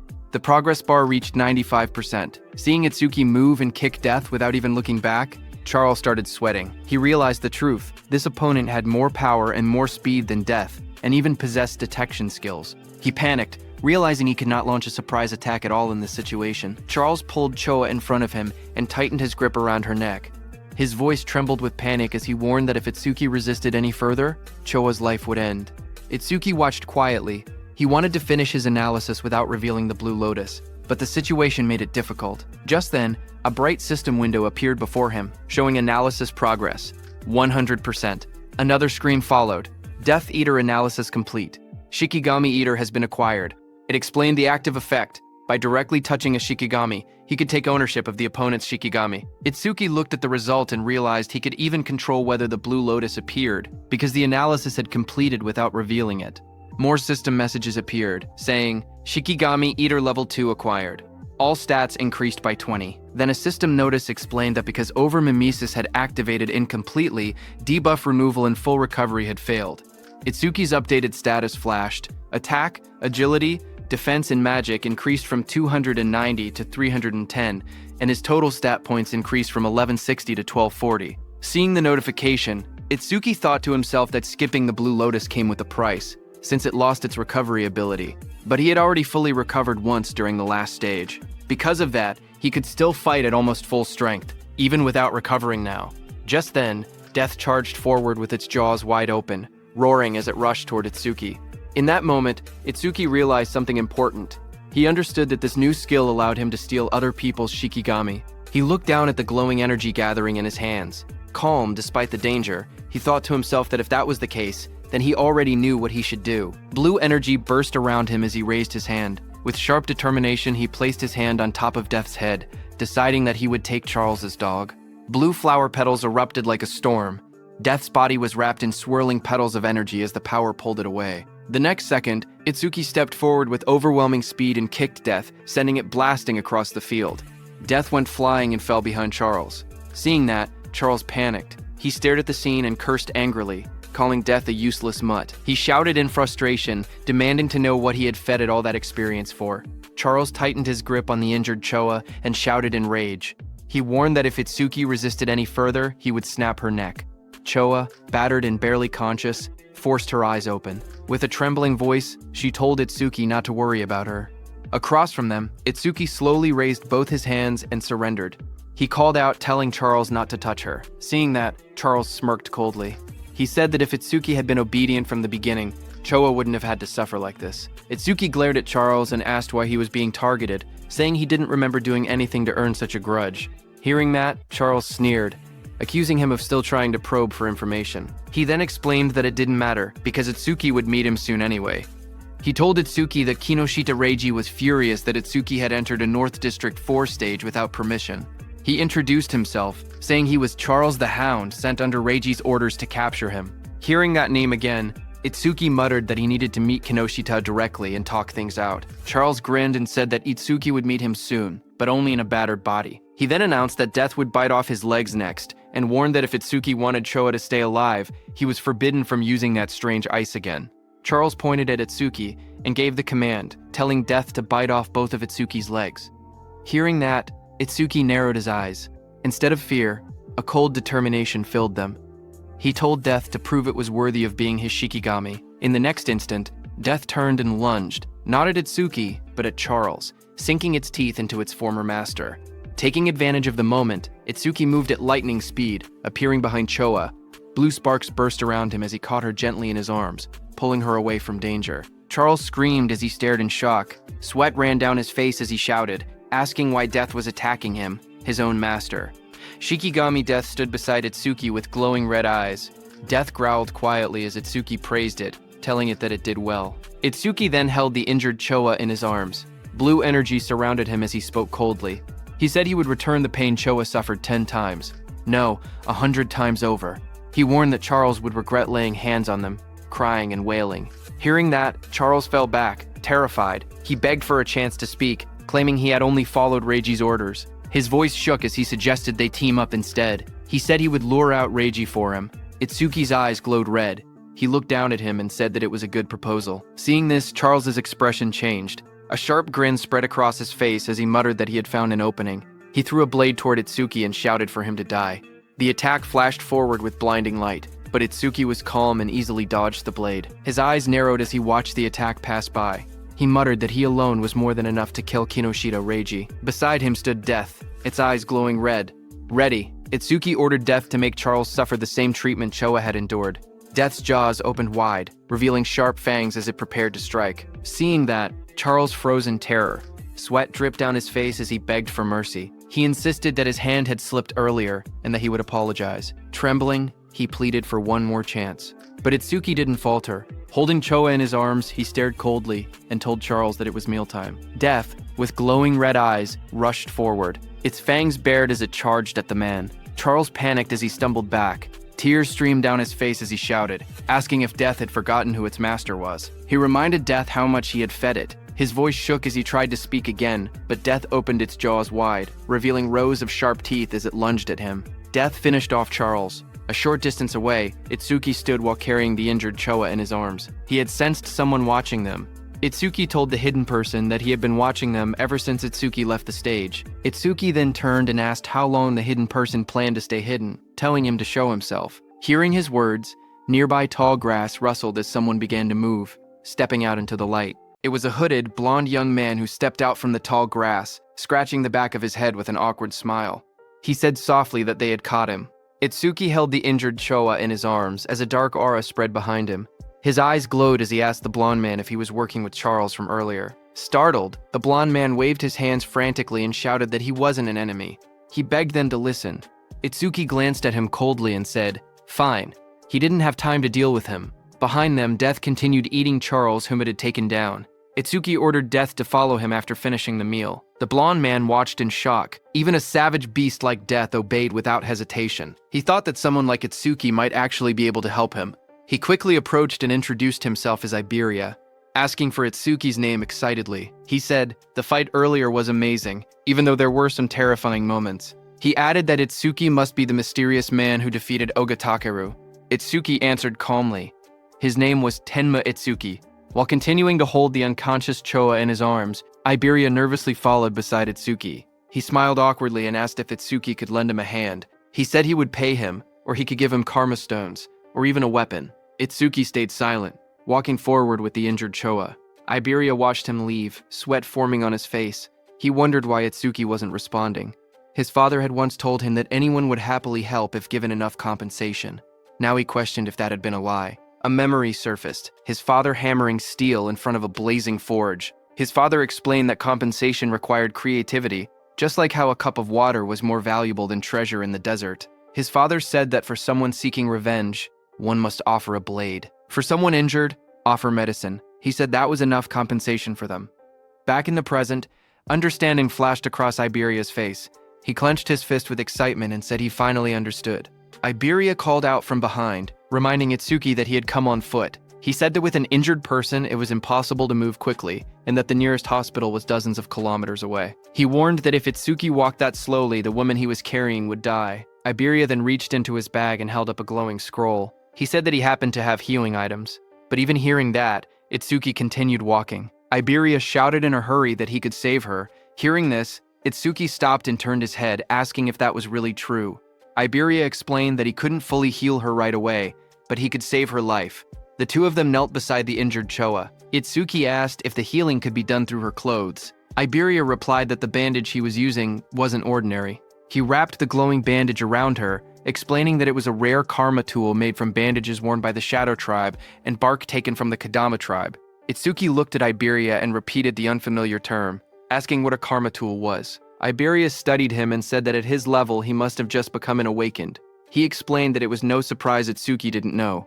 Iberia explained that modern weapons didn't work on disaster beasts. Guns were useless against them. So, firearms couldn't be used in real combat. However, crafters were able to forge special anti-disaster beast items known as karma tools, created from monument materials and the body parts of disaster beasts. He said that karma tools were divided into 4 ranks depending on the crafter's skill and the materials used. The 4 ranks were normal, rare, epic, and unique. Iberia then explained using a simple longsword as an example. Normal karma tools weren't much different from regular weapons, except they were capable of damaging disaster beasts and awakened beings. The sword was labeled an ordinary longsword. The next weapon was the ocean sword, rare, which increased agility and magic. Iberia said that rare karma tools boosted their owner's stats. The third weapon was the blood sword, epic, which increased attack power and absorbed blood to raise the blade's temperature and reduce an enemy's self-healing by half. Iberia explained that epic karma tools not only boosted stats, but also possessed special effects. Iberia continued by explaining the final rank of karma tools, which was the holy sword, unique. It granted increased attack and agility. Its unique effect allowed the user to obtain the inexhaustible magic sealed inside it, enabling infinite magic usage. Iberia said that the ultimate goal for every crafter was to create a unique karma tool, weapons with massive stat boosts and powerful one-of-a-kind effects. Iberia went on to explain that crafters themselves didn't have much combat power, and there were very few of them. But because they could forge karma tools, all awakened people respected them.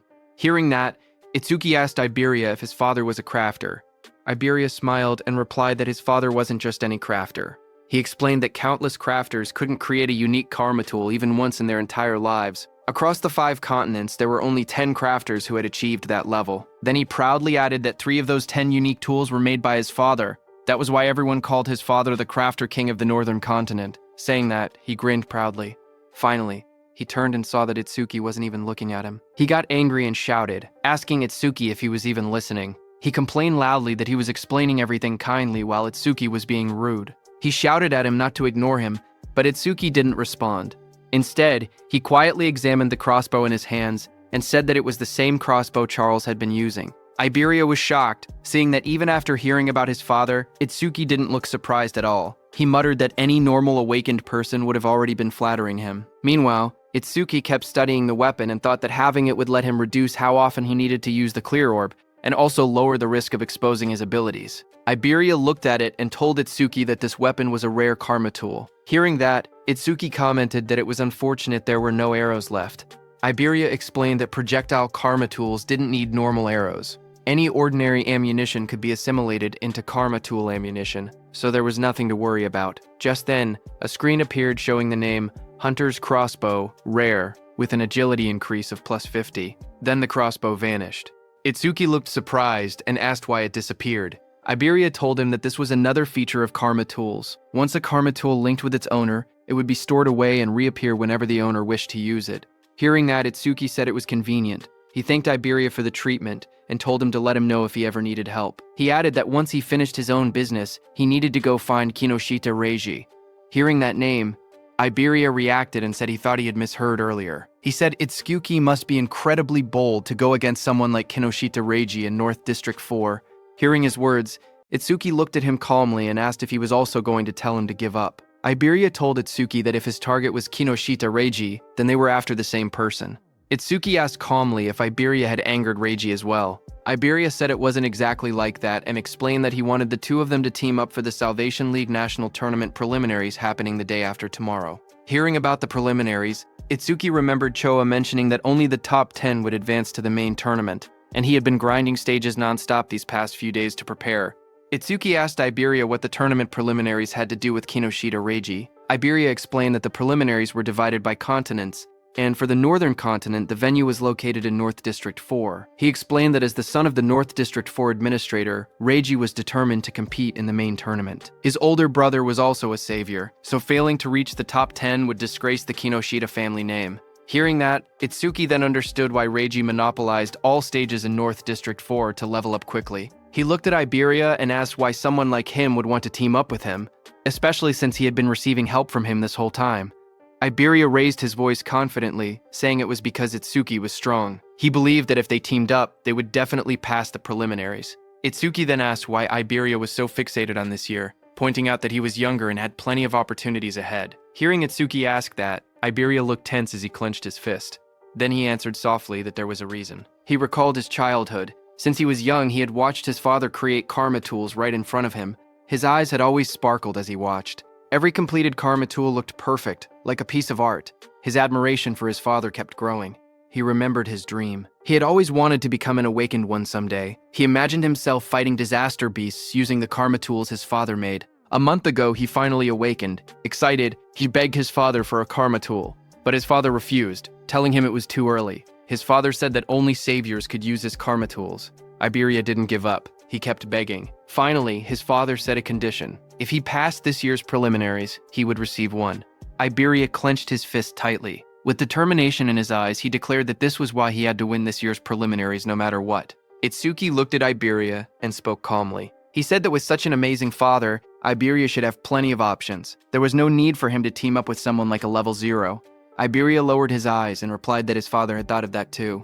So before he left, his father told him to pass the preliminaries with his own skills. His father warned him that if he teamed up with strong partners using his father's name, he would not receive any karma tools. Hearing that, Itsuki commented that his father seemed strict. Iberia explained further that according to his information network, most strong participants had already been bought off by Kinoshita. What remained were lone wolves who disliked teaming up, or groups with fixed members. He had no prospects for teammates. With excitement, Iberia grabbed Itsuki's hand and explained that 2 days ago, he had heard news that someone had defeated Oga Takeru, one of the 4 pillars, and even broken stage records. Because of this, he dug for information continuously and eventually found his way here. Itsuki first freed his hand and then agreed to team up. He said the team was no problem, but first he wanted to take Choa to the hospital. With excitement, Iberia declared that he would come along. From now on, they were a duo. Iberia then said they needed a duo name. He brought up possibilities combining Tenma Itsuki and Iberia. He suggested Iba-ten but rejected it because it sounded like a store name. He tried Ibetsu, then Tenmaria, then Tenibe, changing ideas one after another. Nearby, Itsuki carried the unconscious Choa in his arms. He looked tired and thought to himself that he was in trouble because Iberia talked even more than Rikaru. Suddenly, Itsuki thought about Rikaru and Saya. He wondered how they were doing and whether they were participating in the preliminaries, now that both had awakened. Just then, Iberia suddenly brightened with an idea. He said that since both of their names contained the letter I, they could call their duo Double I. Far away, as Itsuki thought of Rikuru, Rikuru suddenly sneezed while training. Saya looked at him and asked if he had caught a cold.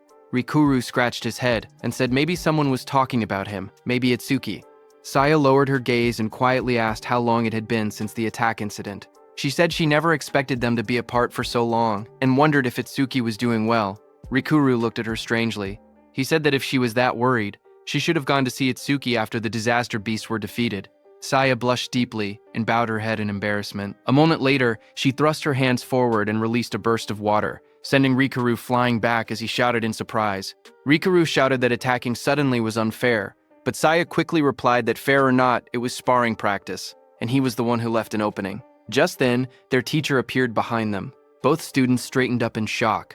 Rikuru called out, "Sensei," while the teacher scolded them, reminding them that the national tournament preliminaries would start the day after tomorrow. He asked if this was really the time to fool around. Saya's eyes lit up. She said she was excited to finally fight other awakened people because sparring only with Rikuru had become boring. A glowing screen appeared beside her, revealing her stats as an awakened water elementalist. Rikuru looked at his own status window as well. He said he had never been to North District 4 and had heard it was a prosperous town. He said he wanted to see it with his own eyes soon. Elsewhere, someone opened a metal case holding 3 sharp crystal stones. It was Kinoshita. He looked at the crystals and frowned impatiently. He commented that the hound still hadn't arrived and said it was unusual for him to be late. His bodyguard, standing behind him, wondered if something unexpected had happened. Hearing that, Kinoshita's expression darkened. He muttered that those useless fools had failed again. His glasses glowed red as a message appeared, saying the Karma Stone had been used and experience had been gained. His bodyguard asked if they should send people to search. Kinoshita looked frustrated and said to forget about that person. The national tournament preliminaries were the top priority now. He muttered that if he failed, his father would lock him in the confinement room again. Then he asked about the matter he had assigned his bodyguard. His bodyguard reported the results. Out of the 3,113 participants in the northern continent, he had persuaded 87 to cooperate. All of them were level 5 or above, just as ordered. Hearing that, Kinoshita smiled and said his subordinate had done well and that he was the only one he could rely on. He then took another glowing stone. His bodyguard told him that it was the last Karma Stone. Light surrounded Kinoshita as he broke it. The experience was absorbed, and his level went up. Power surged around Kinoshita as lightning burst from his body. He said it was enough, and that he would use this strength to crush the commoners. A status screen appeared, showing Kinoshita Raiji at level 12. Job: Lightning Elementalist, Gift Grade 2, Attack 135, Defense 130, Agility 168, Magic 170, Total points 603. A few hours later, a bright blue teleportation column formed outside the hospital. As Itsuki stood calmly in front of it, he lowered his head and apologized to his teacher, saying that he had let Choa end up in such a condition. His teacher, Commander Nento, came out of the teleportation portal and asked what he wanted to do. He said he could dispose of Kinoshita if Itsuki wished. Itsuki looked up and answered firmly, telling his teacher to leave Kinoshita to him. His teacher agreed and told Itsuki to explain the details of what had happened later. Nearby, Iberia watched in amazement. He realized that the Northern Continent's commander-in-chief had been the teacher. Iberia understood why Itsuki hadn't been surprised, even after hearing who Iberia's father was. Iberia thought that Izumi Nento was truly a mysterious person. He even wondered if he should ask for his autograph later. Then, in the hospital room, Itsuki calmly explained what had happened and told his teacher that this was why he had chosen to participate in the Salvation League National Tournament preliminaries. His teacher said he understood, then turned toward Choa and asked how she was feeling. Choa smiled softly. She said Tamacho had treated her, so she had fully recovered. A glowing green butterfly floated near her hand. She added that Iberia's rare karma tool had also helped in her healing. Hearing that, Izumi Nento looked at Iberia in surprise. He said that since Iberia possessed the rare karma tool, the Kodama bandage crafted by Aiden, he must be Aiden's son. Iberia was surprised to hear that. Realization hit him as he thought to himself that Izumi Nento knew about karma tools and even recognized his father. He reminded himself that he needed to show the dignity of the Crafter King's eldest son. He pointed proudly at himself and shouted with confidence that he was Aiden's father. Hearing that, everyone stared at him in silence. Then Itsuki told him that he had gotten it backwards. Hearing that, Iberia lowered his head, hiding his red face behind his hand. In a shaky voice, he apologized and admitted that Aiden was his father. Commander Nento cleared his throat and tried to shift the atmosphere. He said he was grateful that Iberia had saved his daughter. He added that once the preliminaries ended, he wanted to visit Aiden together with Tenma. He then reminded Itsuki and Iberia that they had to prepare for the tournament and told them to head out. He promised that he and Showa would come to watch tomorrow. Iberia raised his fist excitedly and agreed. He told Commander Nento that he could relax because they would definitely pass the preliminaries. Beside him, Itsuki stood quietly and nodded. After they left, Choa commented that her father had really taken a liking to Tenma because she remembered how, when he used to meet with Jin, he would always bring her along to the meetings.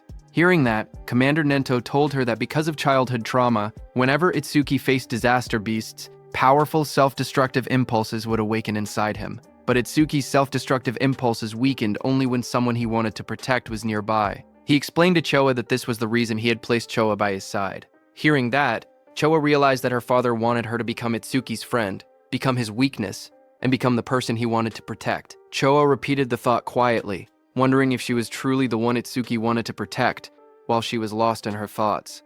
The commander then stood up and revealed to Choa that the disaster beast attack at Itsuki's school had been planned, not a coincidence. Hearing that, Choa reacted with surprise. Commander Nento added that more traitors were joining the disaster beasts, and that similar attacks on commanders and chiefs had happened across other continents as well.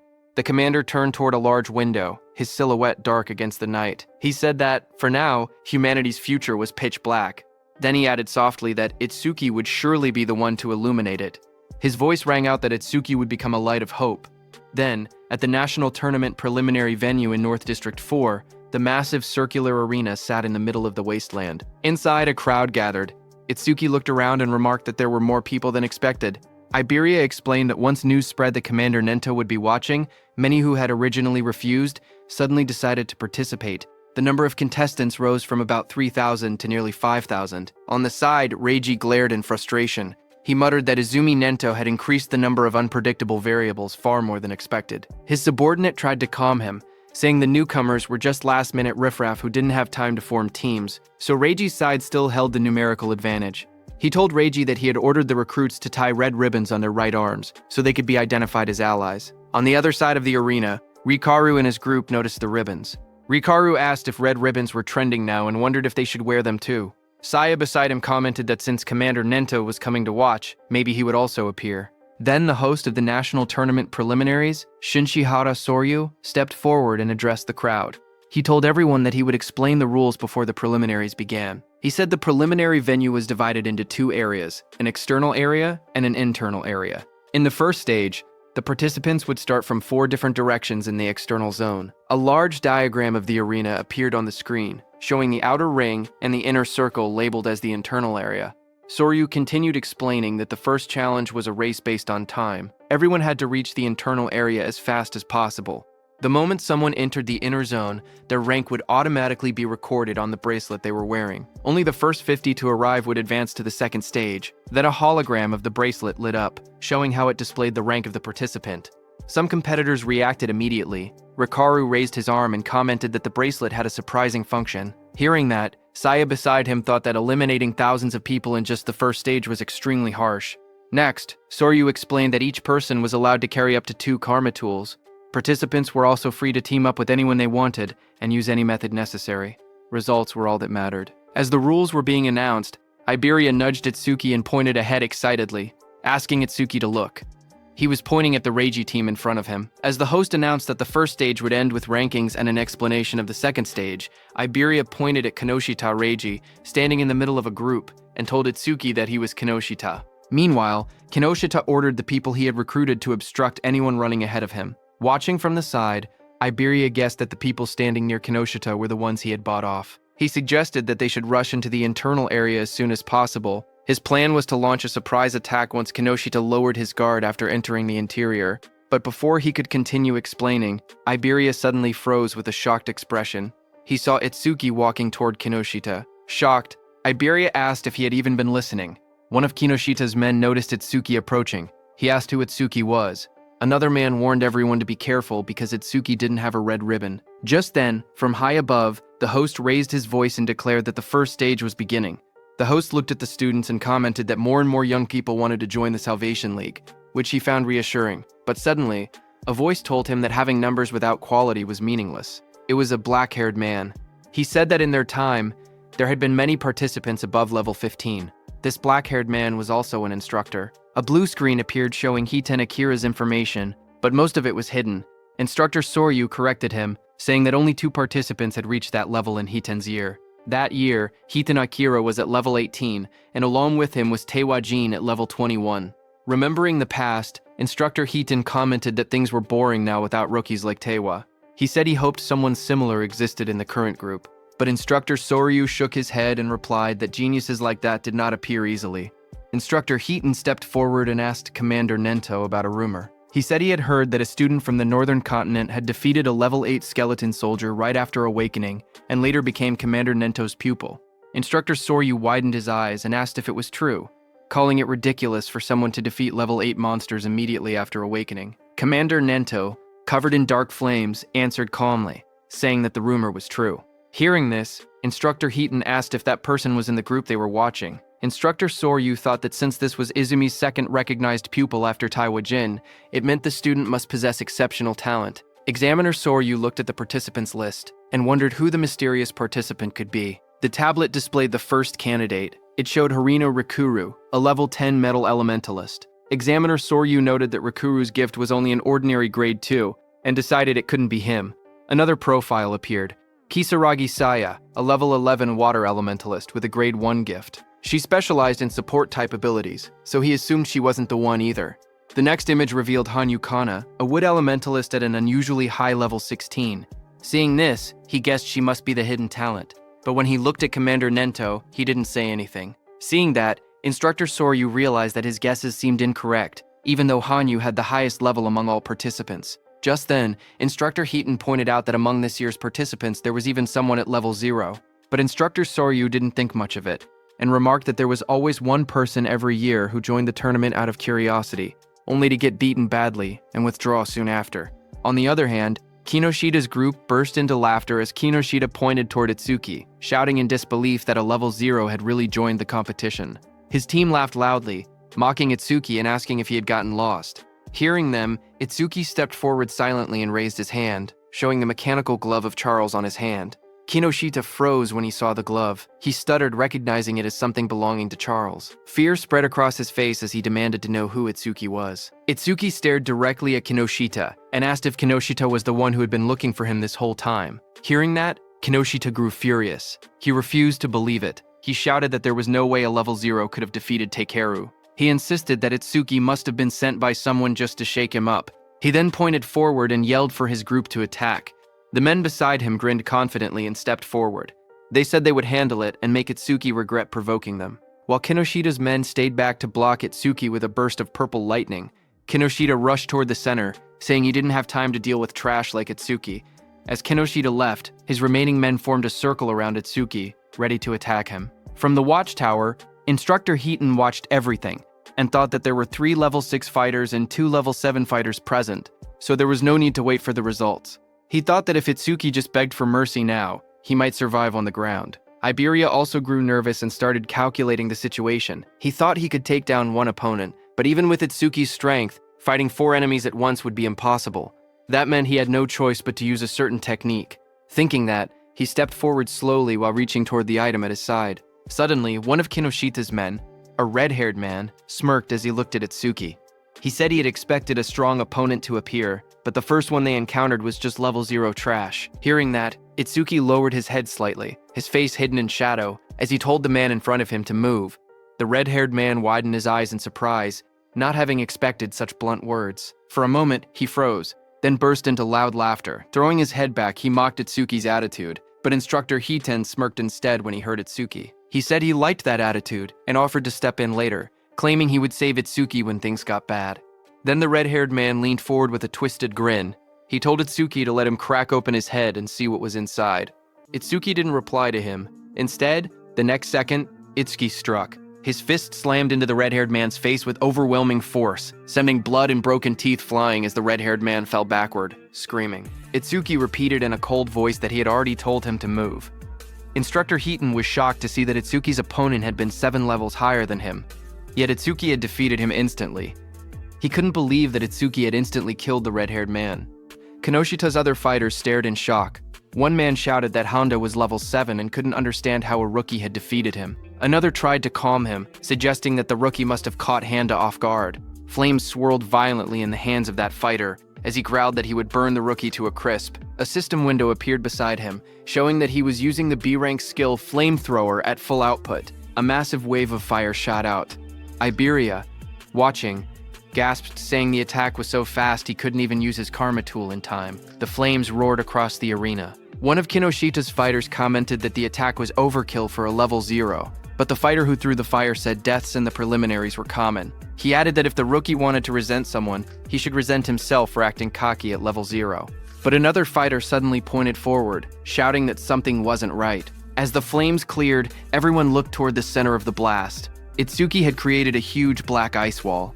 Flames danced around it. One fighter stared at the scene and yelled, asking what this was. Inside the black ice wall, Itsuki and Iberia stood unharmed. Iberia stared at the scene with wide eyes.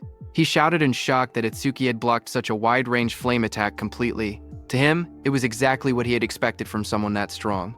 Itsuki didn't react to the praise. Instead, he looked to the side and told Iberia to get away from him. A system window appeared beside him. It stated that he had blocked a B-rank fire skill using Black Wall, and his defense increased by 10%.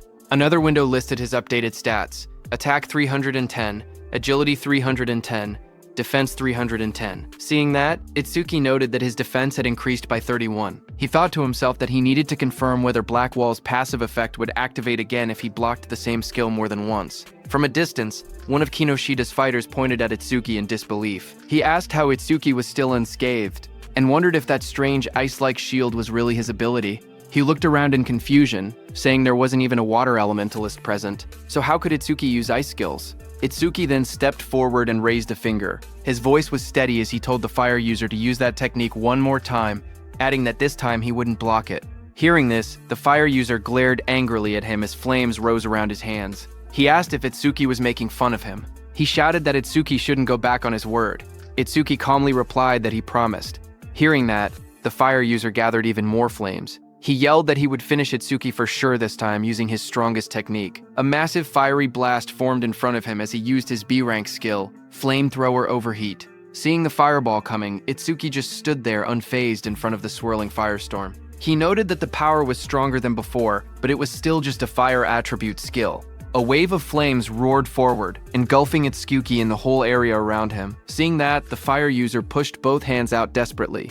Another fighter behind him looked shocked and said he was taking things too seriously, but the fire user muttered that the attack's power probably rivaled level 8. Sweat dripped down his face as he felt his magic drain instantly. He thought to himself that this was his ultimate technique. It felt wasteful to use against a level 0, but he declared that the farce would end now. But the next second, the fire user fell back in shock, his eyes wide and sweat dripping down his face. He stared at Itsuki standing calmly before him and shouted that it was impossible. Across from him, Itsuki examined the black ice covering his arm. He muttered to himself, realizing something. When the same skill came from the same target, Black Wall's passive effect no longer activated a second time. With a quiet nod, he said that he understood. He stepped forward confidently. Cracks of heat and smoke spread across the ground as he declared that the verification was over, and now he would finish this. Seeing this, the fire user trembled. He couldn't believe that his ultimate technique had been defeated so easily. Standing beside him, another fire user clenched his burning fists and insisted that he had already figured out the weakness behind the ice skill. He charged in with blazing attacks. Flames burst around him as he unleashed his B-rank skill. Fire Barrage. Fireballs shot toward Itsuki from every direction. Surrounded by heat and swirling flames, Itsuki looked unfazed. He asked calmly if they were planning to win just by numbers. His whole body became covered by black ice as a glowing notification appeared, saying Black Wall had been activated. The explosion of flames erupted across the arena, shaking the ground. The large fire user shouted confidently that even if their opponent had a powerful skill, a level 0's magic capacity was meaningless. He claimed that if they drained all of Itsuki's magic so he couldn't produce water anymore, they would win. As the flames roared, suddenly someone grabbed that large fire user's hand. The fire user's eyes widened in shock as he asked what was happening.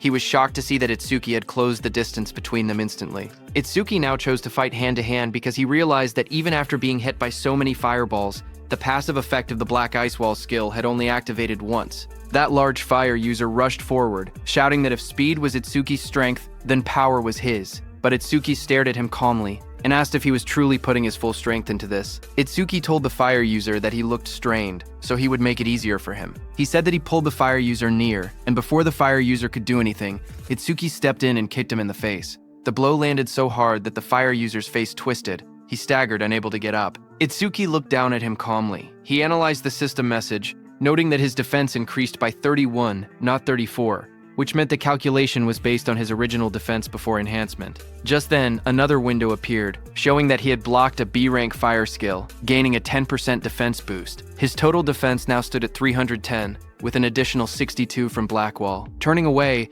Itsuki noticed two lightning users standing nearby. He muttered to himself that lightning elementalists were perfect targets and decided to increase Thunderbreaker's passive effect next. Seeing this, those two lightning users panicked, watching both of their allies fall. They shouted that Itsuki's stats must be fake. One of them cried out that they should run. Itsuki glanced back with cold eyes and asked if they really thought they could escape. The two lightning fighters roared in desperation. Lightning burst around their bodies as they charged at Itsuki, yelling that this wasn't a fire attribute and the same trick wouldn't work. Their combined skill, C-rank Silver Serpent, activated in a surge of electricity. As the lightning attack hit Itsuki, a system message appeared again, showing that Itsuki had absorbed the C-rank lightning skill with Thunderbreaker, raising his agility by 5% twice in a row. His new stats displayed: attack increased to 310, agility to 341, defense to 310, making his total 1,333 points. Instructor Hiten, watching from the control room, was shaken. He realized that Itsuki before him was defeating awakened individuals several levels higher than himself, and he was doing it as if it were nothing. On the battlefield, Itsuki stood calmly among unconscious enemies, lightning wrapping around his body. Instructor Hiten, watching him, trembled and wondered what kind of monster he was facing. Itsuki analyzed the situation. He thought about how Thunderbreaker's passive effect worked the same as Black Wall. It only increased once for the same skill coming from the same target. Nearby, Iberia checked the fallen enemies and was surprised to see that everyone had been knocked out. He admitted that he had expected a difficult battle, but never imagined Itsuki would be this strong. Just then, one of the fire users, who was badly injured, asked from behind what ability Itsuki was using. His voice shook as he shouted, insisting that Itsuki wasn't level 0 at all. Hearing the fire user ask who they were, Iberia stepped forward with a grin. Seeing that, Itsuki realized that Iberia was going to do something. Iberia looked back as his smile widened.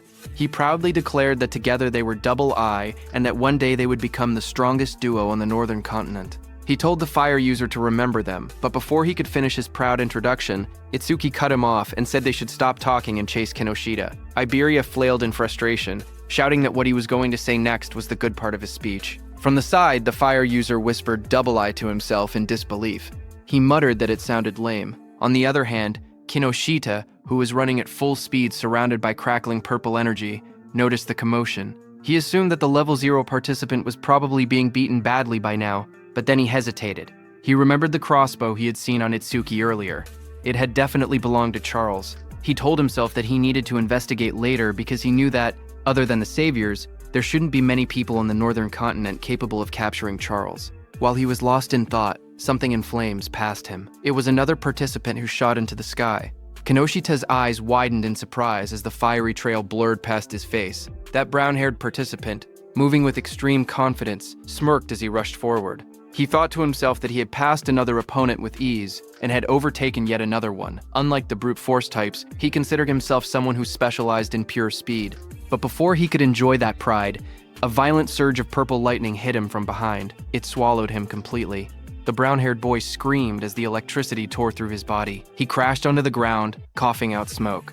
Still stunned, he muttered in disbelief, wondering how an attack managed to hit him even while he was running at full speed. He struggled to understand who could possibly land such a blow. Just then, a shadow appeared behind him, followed by a sharp kick smashing that brown-haired boy's head into the ground. It was Kinoshita, wrapped in purple lightning, stepping forward. He looked down coldly and declared that this was what happened when someone dared to run ahead of him. He then turned and shouted at the group he had hired, telling them to get it together. He reminded them that they needed to conserve stamina for the second stage and ordered them not to waste time on the trash in front of them. Commander Nento, seated in the control room, looked down at Kinoshita and asked Instructor Soryu if that arrogant boy was the son of the North District 4 Administrator Kinoshita Genko.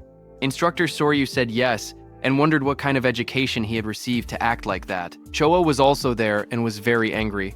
But Instructor Soryu told them that what Kinoshita was doing wasn't against the rules, so they couldn't intervene. Kinoshita stood surrounded by flames and crackling power.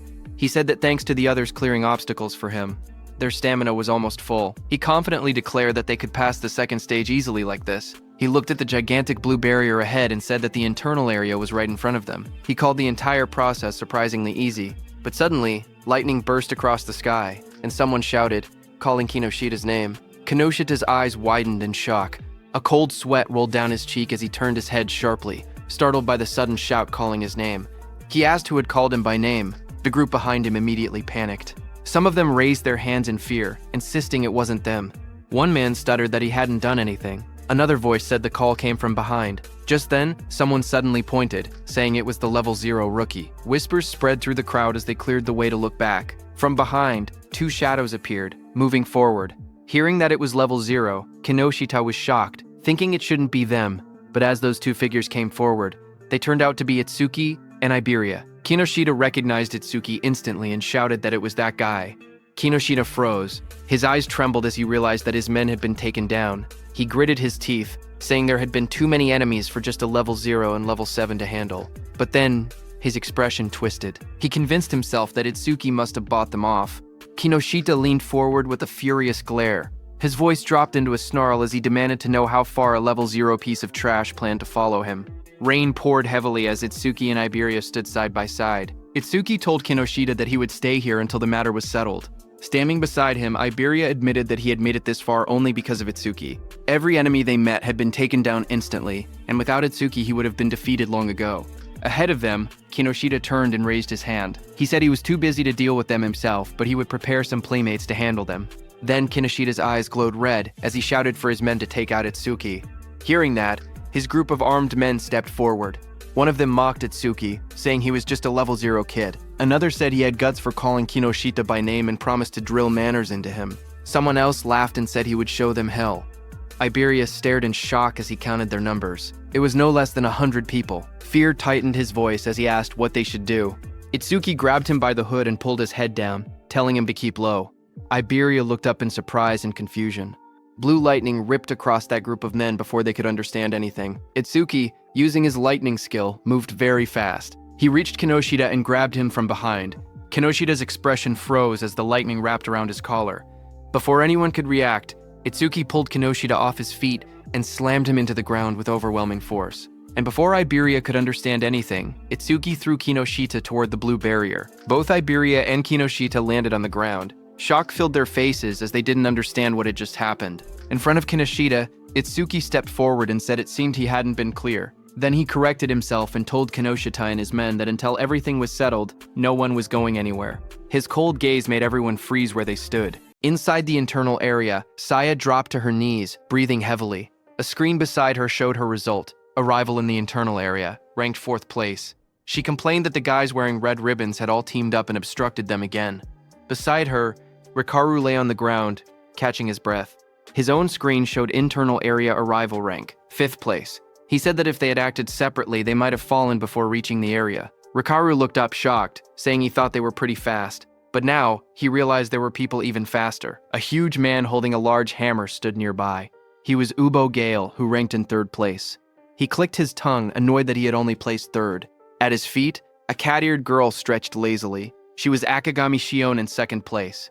There was a cat on her back that yawned. Akagami Shion told her cat that she had just eaten and was already hungry again. Then the two looked toward another girl across the room. She was Hanyu Kana in 1st place. She sat calmly on the ground, a cloak draped around her. They whispered that she was already level 16. Looking at all of them, Saya thought about Itsuki. She said he would definitely act alone, even if he was obstructed like they were.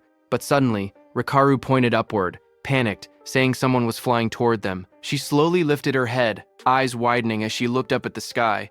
A man was thrown across the ground, landing hard as the notice showed. Internal area arrival, ranked 6th place. That was Iberia, who pushed himself up and shouted desperately, calling out Itsuki's name. Saya and Rikaru both heard it. Rikaru stared in surprise and asked if that boy had really said Itsuki. Saya looked over and confirmed that she had heard the same thing. As they looked out into the arena, they saw a silhouette standing in the rain. Saya recognized the posture and muttered that there was no doubt. They realized the truth. It was Itsuki. The scene then shifted to Itsuki himself. He stood firm under the falling rain and repeated his earlier words. Until they settled this, he wasn't letting anyone go anywhere. From inside the control room, Instructor Soryu watched the scene unfold. He noted that the rookie was only one step away from entering the internal area. He wondered why he was so focused on Kinoshita Raiji. Choa watched Itsuki with a worried expression. Sweat slid down her cheek as she looked toward the scene in front of her. Instructor Soryu then turned to Instructor Heaton beside him and told him calmly to help Itsuki if things became dangerous. But Instructor Heaton's eyes widened slightly as he looked at Itsuki. He muttered the name Tenma Itsuki, remembering how just moments earlier Itsuki had moved with incredible speed. He admitted to himself that he wasn't sure he could have done something like that at the same age. Far away under the rain, Kinoshita was furious. He spoke with frustration, saying that Itsuki kept interfering again and again, so he warned Itsuki to prepare himself. He lifted his gaze and his voice grew heavier. He said that what was about to begin wasn't just a battle, it was complete subjugation. Across the field, a huge group of fighters stepped forward through the rain. Their eyes glowed red as they surrounded Itsuki. Kinoshita's voice explained what it meant, a 100-on-1 group attack. The moment rain slid down his face, Itsuki's eyes narrowed with cold determination. Passing the preliminaries didn't matter anymore. Right now, his top priority was avenging Choa. Across the field, Kinoshita screamed with bloodshot eyes. He pointed forward and yelled for everyone to kill Itsuki. In an instant, dozens of fighters charged toward him, lightning and flames clashing as the battlefield erupted into chaos.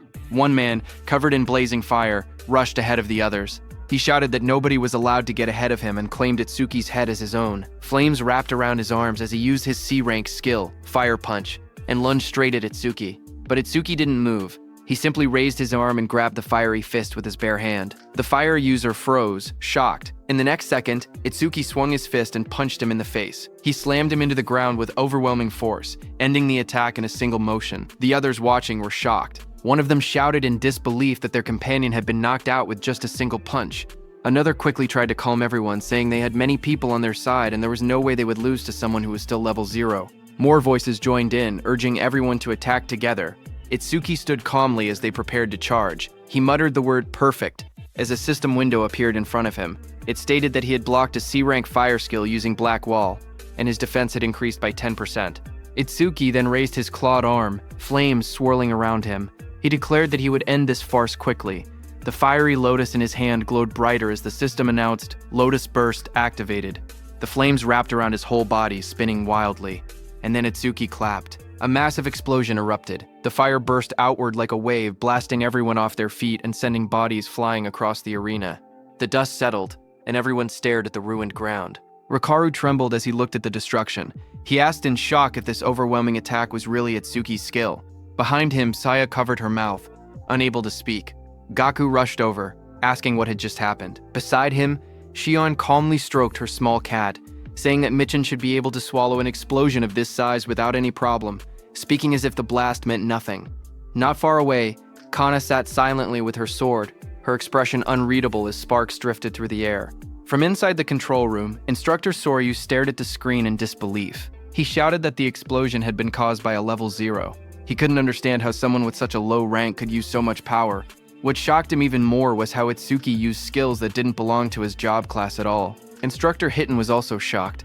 Choa couldn't believe her eyes because she never knew Itsuki had learned an AoE skill. She thought back to the Locust Wasteland incident and finally understood why he had been so confident back then. She looked at him, wondering just how many trump cards he had. On the battlefield, Itsuki stood calmly. His suit was torn, and faint flames glowed around his clawed hand. He thought that 30% of his power would be enough. Since his opponents were human, he reminded himself to hold back and not to kill them. Kinoshita looked at the destruction in front of him. Smoke filled the air as the ground cracked open. Bodies lay scattered across the arena. Itsuki was standing in the middle, He looked straight at Kinoshita and said that he was the only one left. Seeing that, Kinoshita panicked, sweating heavily.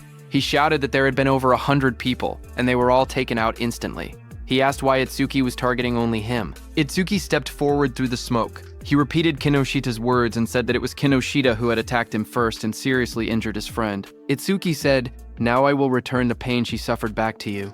Enraged, Kinoshita released a surge of purple lightning. He called himself the young master of the prestigious Kinoshita family, saying every stage in the area was under his control. He bragged that with his family's karma stones, he could reach levels commoners would never achieve without even fighting disaster beasts. He raised his crackling hand and shouted that he and Itsuki were on completely different levels, and that he would definitely kill him. Purple lightning gathered as he unleashed his B-rank skill, Lightning Cannon Purple. But at the same moment, Itsuki's system activated. It detected the skill, and overmimesis started copying it. The analysis began at 1%. Lightning fired at Itsuki, but he dodged easily.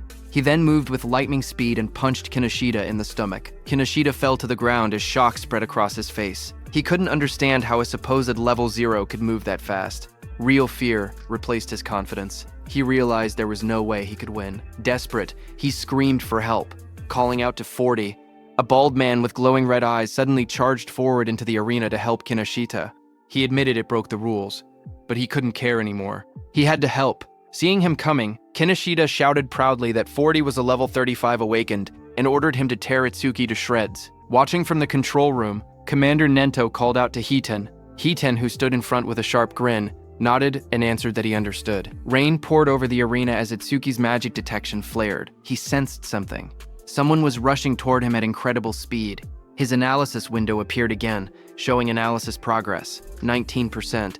But before Itsuki could do anything, he suddenly realized that it wasn't just one attacker. Multiple people were coming. A figure crashed down from the sky, landing on Kinoshita's bodyguard, 40, with heavy force.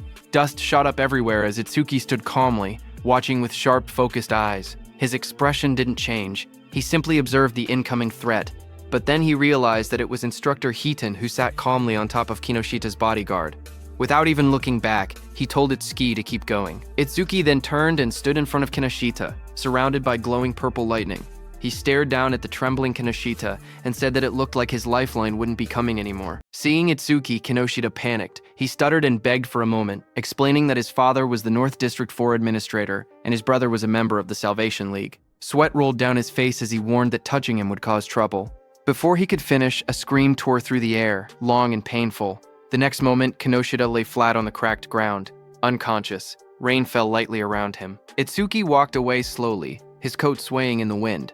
He then looked up at the control room and muttered softly that this settled the score for Choa. From the control room, Choa looked toward him while blushing, realizing that he had done this for her. Instructor Soryu was surprised to see that Itsuki had really beaten Kinoshita Raiji, but he wondered why Itsuki was suddenly looking their way. Meanwhile, the system window showed Itsuki that his analysis was at 99%. He thought to himself that if he paused it now, he could reset his condition once. During the second stage, he stopped the analysis just before completion. Just then, from the internal area, Saya shouted Itsuki's name. Hearing her voice, Itsuki froze for a moment. His eyes widened as he recognized it. He turned slowly toward the sound. He whispered her name, Saya. As he saw her standing in the internal area with Rikaru and Iberia, Saya stood in the rain, holding her arm as the cold wind hit her. She looked up and softly asked Itsuki to hurry inside. She told him he would catch a cold if he stayed out any longer. As Itsuki came inside the internal area, Saya smiled gently and said it had been a while. In front of her stood Itsuki, whose arrival rank in the internal area was 7th place. Just then, suddenly, Rikaru and Iberia rushed toward Itsuki, shouting his name. Rikaru cried that he wanted to see him, calling him a bastard out of frustration and relief. Both of them hugged him tightly, crying that they were glad he was safe. But when both of them saw each other hugging Itsuki, they glared at each other. Rikaru demanded to know who he thought he was, crying on Itsuki like that. Iberia pointed at himself in confusion, asking who he was. With a proud grin, Iberia raised his fist and declared that he was Itsuki's partner. Hearing that, Rikaru shouted angrily at Itsuki, saying he never heard about him teaming up with someone else. He called him a traitor. Saya looked at them with surprise while Itsuki stood quietly beside them. Soryu thought it was rare for Itsuki to make friends. Iberia and Rikaru started arguing. Iberia asked how Itsuki was a traitor and whether Rikaru had been in a duo with him. He demanded to know their duo name. Rikaru yelled back, asking why a duo name even mattered and saying they weren't kids. He then asked if they themselves had a duo name. Iberia immediately puffed up with confidence and said, "Of course." Hearing that, Rikaru asked him to say it. Itsuki, watching from the side, quietly whispered for Iberia not to say it, but Iberia's eyes shone dramatically as he proudly announced the duo name, Double I. He insisted it took a lot of effort to come up with it. Hearing that, Rikaru fell to the ground laughing, saying Double I sounded lame. Iberia became frustrated and shouted that it was a good duo name. Just then, Instructor Soryu walked out onto the high platform. He announced that 500 people had reached the internal area, and those who had not arrived were eliminated. He said the second stage would begin shortly. He told them that in the second stage, they would fight disaster beasts alone in the trial grounds for 1 hour. Hearing that, Rikaru got very excited, saying, "Finally, it's the second stage." But Iberia was shocked when he heard that he had to be alone in the second level. A wide smile appeared on Instructor Hiten's face when he heard that the second stage was finally here. He had been looking forward to it. He looked at the top 7 participants, wondering what they had got. These 7 participants were Kana at first stage rank 1st, Shion at first stage rank 2nd, Gaku at first stage rank 3rd, Saya at first stage rank 4th, Rikaru at first stage rank 5th, Iberia at first stage rank 6th, and Itsuki at first stage rank 7th. Then, sometime later, as the large metal structure stood in the center, countless participants gathered around it from all sides. Itsuki and the others walked toward the entrance. Rikaru looked up and asked whether the second stage venue was inside the building. Iberia said that this place felt gloomy and scary. Rikaru remarked that it had been a while, and he was still at level 0. He asked whether his level was still fixed at level 0. Itsuki quietly answered yes. Rikaru then asked how someone could become stronger if their stats never increased. Iberia agreed, saying he was also curious why Itsuki was so strong despite being level 0. Itsuki looked away awkwardly and said that his teacher had told him not to tell people. Saya reminded them that they had learned in class that order breaker skills were state secret level. She told Itsuki that he didn't have to deal with the questions. Then, suddenly, far ahead, the instructors and Commander Nento, along with Choa, appeared. They walked forward with serious expressions. Instructor Soryu asked if everyone was ready. Hearing that, Iberia suddenly stiffened in shock, turning his head sharply. Up on the raised platform stood several well-known figures. Someone in the crowd whispered that the man in front was Fujiwara Soryu, the one who oversaw the national tournament every year. Another person explained that the muscular man beside him was Hiten Akira, a war veteran known for having the strongest physique. They also pointed out the masked individual and called him the legendary Izumi Nento. The murmurs spread as people recognized them as all legends. Instructor Soryu then stepped forward and began speaking. He announced that he would now explain the second stage rules and told everyone to listen carefully. He continued, saying that various disaster beasts would appear in the trial grounds and kill points would differ based on difficulty. A screen appeared, showing the values. A hard-class disaster beast gave 1,000 kill points. Another screen listed the full chart: beginner class, 100 points, hard class, 1,000 points, and nightmare class, 5,000 points. He explained that after defeating each disaster beast, participants would receive a 1-minute break before being forced to advance to the next difficulty.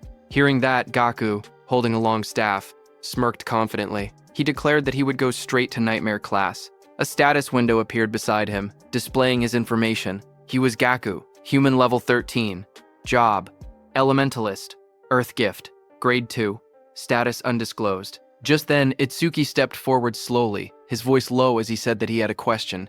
Seeing that, several contestants around him whispered among themselves. They pointed at him and mocked him, saying he was only level 0. Some wondered how he had even passed the first stage. Others laughed, claiming he must have been carried. They joked that now that he knew the second stage involved individual combat, he was probably scared and thinking about withdrawing. Up on the platform, Instructor Soryu looked down and told him not to hesitate. He could ask anything. Itsuki raised his head and asked calmly whether Nightmare class was the highest difficulty. His question made several people freeze. Instructor Soryu and Instructor Hiten both looked surprised. Hiten even grinned with interest. But in the crowd, the mocking continued. Some said he was acting tough. They whispered that if a level 0 fighter encountered a Nightmare class disaster beast, he wouldn't stand a chance. Others scoffed, saying he couldn't even beat a beginner class beast. One of them clicked his tongue, calling him trash who only talked big. Instructor Soryu then explained further. He said that theoretically, there was no upper limit to disaster beast difficulty. He told them they would understand once they actually defeated a Nightmare class beast. Hearing this, Itsuki's expression darkened as he repeated that there was no upper limit. Rikaru told Itsuki that thinking about such things was pointless, because Nightmare class required at least level 10, and defeating a hard class would already be amazing for them. Instructor Soryu continued explaining the rules. He said that points earned in the preliminaries would carry over to the main tournament. In other words, today's performance would greatly affect whether they could join the Salvation League in the future. Down below, hearing that the points earned here would also become points in the main tournament, Rikaru got very excited. But Iberia got nervous, thinking he had no choice but to use that thing. Itsuki watched silently. He thought about Taewa Jin's record of 115,000 points, which included what he had earned in the preliminaries. To surpass him, Itsuki believed he needed to take advantage of this opportunity. Soon, the order was given. The instructor announced loudly for everyone to enter the trial grounds. The announcement echoed through the dome, declaring that the second stage of the preliminaries had begun. Itsuki stepped into the vast arena and quietly noted that the trial grounds didn't look much different from the regular stages. Just then, from the darkness around him, multiple red eyes appeared, watching him. A moment later, disaster beasts rushed out. A system window showed their details. Beginner-class disaster beasts, mad dogs of calamity, level 1. There were 10 of them, and killing them gave 100 kill points. Seeing them, Itsuki tightened his stance, saying he could finally fight disaster beasts. A blue notification flashed around Itsuki, showing that Black Wall had been activated. He moved forward, focused, thinking that he couldn't increase his stats with low-level monsters like these, so he needed to finish the battle quickly. Meanwhile, in the control room, Instructor Soryu looked at the screen and asked if Instructor Heaton was monitoring Itsuki again. He added that he also wanted to see that Hanu girl's battle, but Instructor Heaton beside him stared at the screen with a grin. He said that Itsuki was more interesting. Suddenly, he pointed at the screen with excitement and shouted for Instructor Soryu to see. Instructor Soryu beside him looked confused and asked calmly whether it was really so surprising every single time. On the battlefield, Itsuki moved like a flash. In just 1 second, he cut through the pack of disaster beasts. The system window appeared, stating that 1 second had passed and 100 points were earned. Back in the control room, Instructor Soryu stared at the numbers in shock. He muttered that it normally took several minutes. Instructor Heaton only laughed and reminded him that he had already said this. Itsuki was far more interesting. Instructor Soryu explained that the Mad Dogs of Calamity came in large numbers but were only level 1. Someone strong enough could instantly kill them if they went all out. But the next opponent was level 8, and instant killing something that strong should be impossible. Inside the trial grounds, a massive red salamander covered in flames appeared. The system window identified it as a level 8 salamander, worth 500 points. Itsuki stepped forward to face it, his expression calm. From the control room, Instructor Soryu commented that fighting a disaster beast 8 levels higher would make anyone struggle. But Instructor Hiten disagreed, saying the level 8 salamander didn't seem like much of a threat. Just then, Commander Nento, standing behind them, asked how the other participants were doing. Instructor Soryu apologized, saying he had gotten too focused and switched the display to multi-screen mode so they could watch the top 10 contestants at once. Choa beside him narrowed her eyes and remarked that her father was clearly trying to divert attention away from Itsuki's performance.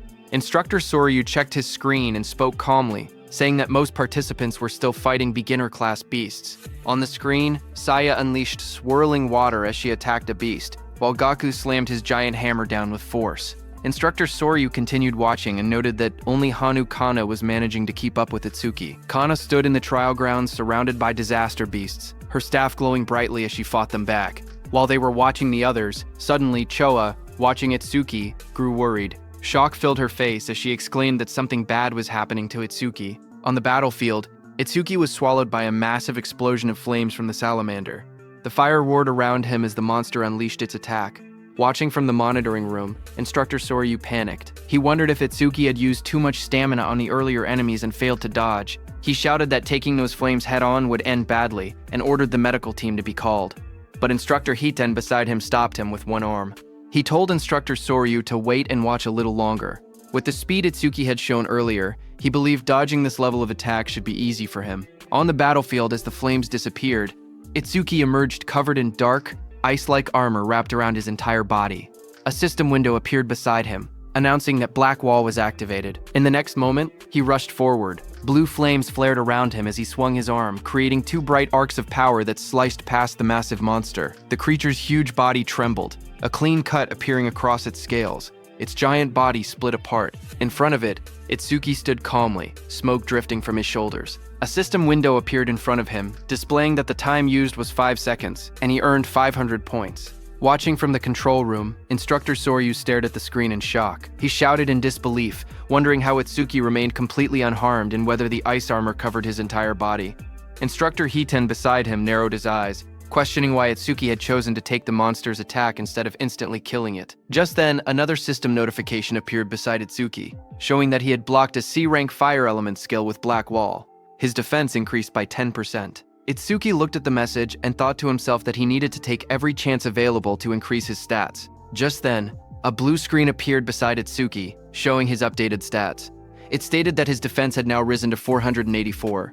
A full status window opened. It displayed Tenma Itsuki Human, Level 0, Fixed, Job, Order Breaker, Gift, Nirvana, Special Grade, Skills, Overmisis, Z-Rank, Thunderbreaker, Level 1, Black Wall Level 2, Lotus Burst Level 1, and Shikigami Eater, Level 1. Magic Detection, Level 1, and Shikigami Eater, Level 1. His status was Attack 310, Agility 341, Thunderbreaker increased 10%, total 1,395 points. Then another screen appeared, counting down, remaining break time, 58 seconds. There was an option to skip the break. Itsuki lifted a finger toward the yes option and pressed it. He calmly decided that he wanted to test his enhanced defense against the next disaster beast. From the control room, instructors observed the next trial. Instructor Hiten asked Instructor Soryu if this upcoming difficulty would test a participant's speed and combat sense. Instructor Soryu nodded. On the battlefield, the next stage monster, a glowing blue creature appeared, an Eleki rhino. Instructor Soryu continued the explanation. The rhino stored electricity in its horn when charging and could unleash a double physical lightning attack. A status window showed that it was a hard-class disaster beast, level 10, Eleki rhino, which gave 1,000 kill points. Instructor Soryu warned that taking the attack head-on carried 2 risks. With low defense, the horn would pierce the body, and with low lightning resistance, the shock would paralyze the body, leaving the person unable to move. Instructor Soryu quietly explained that to defeat the Eleki rhino, there was only one method. He said a fighter had no choice but to rely on speed, using clever movements to wear the beast down and strike only when it was exhausted. But then his eyes widened. He suddenly leaned forward, shocked, and asked aloud what Itsuki was planning. Inside the arena, Itsuki calmly stood before the massive blue rhino. He reached out and placed his hand on the creature's glowing horn. Itsuki examined the horn closely and said that this horn was perfect for testing his defense. The rhino didn't like Itsuki touching it. The Eleki rhino let out a heavy breath, electric sparks rippling across its body as it prepared to attack. Power surged through its horn. The next second, the rhino hit Itsuki with its thunder horn, sending him flying upward, heading straight toward the rooftop. The impact sent Tenma flying backward as swirling energy wrapped around his body. Choa saw him fall and screamed his name in panic. Instructor Hiten watched quietly and remarked that Itsuki always acted unpredictably, yet his results always went beyond imagination. A massive explosion shattered the rooftop as Itsuki hit it hard, but he was completely fine. A system window appeared, stating that Itsuki had absorbed a C-rank lightning element skill called Thunderbreaker, increasing his agility by 5%. Itsuki crouched amid the broken rooftop and noted that the test was complete. Attacks from disaster beasts below level 10 could no longer injure him. With his eyes glowing red, he lifted his head and declared that it was time to settle this. Lightning wrapped around Itsuki's body as the system announced that Thunderbreaker had been activated. His speed shot upward as his agility increased by 50%, and he launched himself forward like a bolt of blue lightning. The Eleki rhino exhaled steam, its glowing horn crackling with electricity as it braced for impact. Itsuki's swirling sphere of lightning tore across the ground. Before the rhino could even react, Itsuki's speed overpowered it. In a flash, the lightning sphere struck. A moment later, Itsuki stood over the fallen rhino. He had pinned his hand, covered by ice wall, into the rhino's head. Mist swirled around him as the result window appeared. Time used, 7 seconds. 1,000 points earned. From inside the control room, Instructor Hiten stared at the screen in disbelief. He said that the total time Itsuki had used so far was under 15 seconds. He laughed, saying Itsuki was even faster than he had been in his youth, and it still didn't look like Itsuki was using his full power. But then, Instructor Soryu narrowed his eyes, his tone shifting. He said softly that what came next was on a completely next level. Its sharp claws moved swiftly, slicing enemies into shreds. Iron chains shot out, and a giant mouth opened wide, ready to swallow everything. The creature's massive body was covered in a rigid, armor-like exoskeleton. Instructor Soryu explained that a ferocious disaster beast possessed all these traits. It was the most powerful creature in the preliminaries and the greatest goal for every participant. A system window appeared, showing the identity of the monster. Nightmare-class disaster beast, Inferno Giant, level 15, kill points 5,000. The giant charged forward with a roar as chains rattled around its body. Seeing that, Itsuki raised his hand and purple energy gathered around it. A system notification came, saying his skill Clear Orb was activated. The next second, a beam of dark purple energy shot forward, striking the giant. The impact tore through its body. Itsuki lowered his hand after using his skill. A system window appeared below him. It announced that the Inferno Giant, level 15, had been defeated, and Clear Orb's flight speed had increased by 200%. Inside the control room, both instructors and Commander Nento stood frozen. Their eyes widened in shock as they stared at the screen. The remains of the Inferno Giant lay on the ground, as Itsuki stood beside it. A system window appeared soon after, saying that Clear Orb flight speed was 9x and its flight speed increase was 900%. On the giant display screen, Itsuki's face appeared, telling the instructors that he would now move on to the next stage. Instructor Soryu watched in disbelief that even the Nightmare-class Inferno Giant had been instantly killed. Just then, a new window flashed as Itsuki killed another beast. It showed that time used was 3 seconds, and he earned 5,000 points. On the other hand, a massive beast with glowing red eyes opened its jaws wide to attack. However, a torrent of blue energy burst out like a violent stream and killed it. A system window appeared, announcing that a C-rank skill, Water Bullet, had been activated. The one who used that skill to kill the beast was Saya. She stepped forward with her fingers pointed like a gun, as water swirled around her hand. She told herself that if she defeated the remaining 2 monsters, she could advance to a normal class. Another window displayed her current status, Beginner Class Clear Progress, 80%. On the other side, Gaku faced a giant monster. Flames burned beside him as he spoke confidently. He said that since the other person had skipped the break time, he would definitely reach normal class first. His panel showed normal class Clear Progress, 0%. Meanwhile, Hanukana stood atop a defeated creature, surrounded by bright green magic. She said she needed to recover the magic she had used before moving on. Her window displayed normal class Clear Progress, 100%. Just then, there was an announcement saying, Nightmare Class Clear confirmed. Time used, 21 seconds. Rank, first? Hearing the notification, Saya reacted first. She said the one who finished must be Itsuki. Gaku was shocked, shouting that someone had finished faster than him and wondering if it was Hanu. Hanu remained silent, only staring calmly ahead. On the other hand, Itsuki stood on the cracked ground and pointed forward. In a calm voice, he told the inspectors to move on. Inside the control room, Instructor Soryu stared at the screen in shock. He couldn't believe that the level 15 Inferno Giant had been instantly killed. He questioned how something could pierce through its armor and wondered what that black sphere was. Instructor Hiton grinned and told Instructor Soryu to raise the difficulty, saying he wanted to see how far Itsuki could go. A new system message appeared, showing Nightmare Class Phase 2 starting. Now, 2 level 15 Inferno Giants would appear, and they would give 10,000 kill points. Itsuki looked up as the 2 giant monsters appeared. He said he had been expecting something, but the challenge had only increased in number. Both Inferno Giants roared as they charged, their bodies blurred as they rushed forward. Itsuki watched them calmly. He lifted his hand again and said that while one of them was still roaring, he might as well take care of one first. Purple energy wrapped around his arm as he prepared to attack. The Clear Orb activated, glowing as one Inferno Giant was struck down. A system window appeared, announcing that the level 15 Inferno Giant had been defeated, and the Clear Orb's flight speed had increased by 200%. Another window followed, showing the orb's speed, 11 ms, with its total increase reaching 1,100%. From the control room, Instructor Soryu stared in shock. He shouted that it was another one-hit kill, and questioned what that strange sphere was. He wondered aloud if there was no limit to how many of those spheres could exist. Instructor Hiton stepped forward, watching the screen closely. He admitted that Itsuki's skill was extremely powerful, but warned that it carried a fatal flaw. Instructor Soryu, beside him, turned slightly and asked what flaw he meant. Back inside the battlefield, the remaining Inferno Giant crashed down in front of Itsuki. Dust exploded upward as the huge creature roared with glowing red eyes. Itsuki looked at the charging beast and muttered that its speed was faster than any disaster beast he had ever encountered. Watching from the control room, Instructor Hiton explained that Inferno Giants were often mistaken for being slow because of their large bodies, but that assumption was wrong. Instructor Soryu asked what he was trying to say. At that moment, Itsuki moved forward. Purple energy wrapped around Itsuki's arm as he aimed. His eyes glowed sharply, and dark cracks of power spread around him. A system window appeared, announcing that the Clear Orb skill was activated. Itsuki shot, and at the same moment, the Inferno Giant rushed toward him with chains rattling and red light burning in its skull. At the same time, Instructor Hiton explained the Inferno Giant's traits. He said that as a racial trait, the giants had no magic power, but their other stats were greatly enhanced. Despite their huge bodies, they were technically a speed-type race. Just as he said that on the battlefield, the Inferno Giant moved to the side with lightning speed and dodged Itsuki's clear orb. A glowing window displayed its information. Inferno Giant of the Giant Tribe, level 15.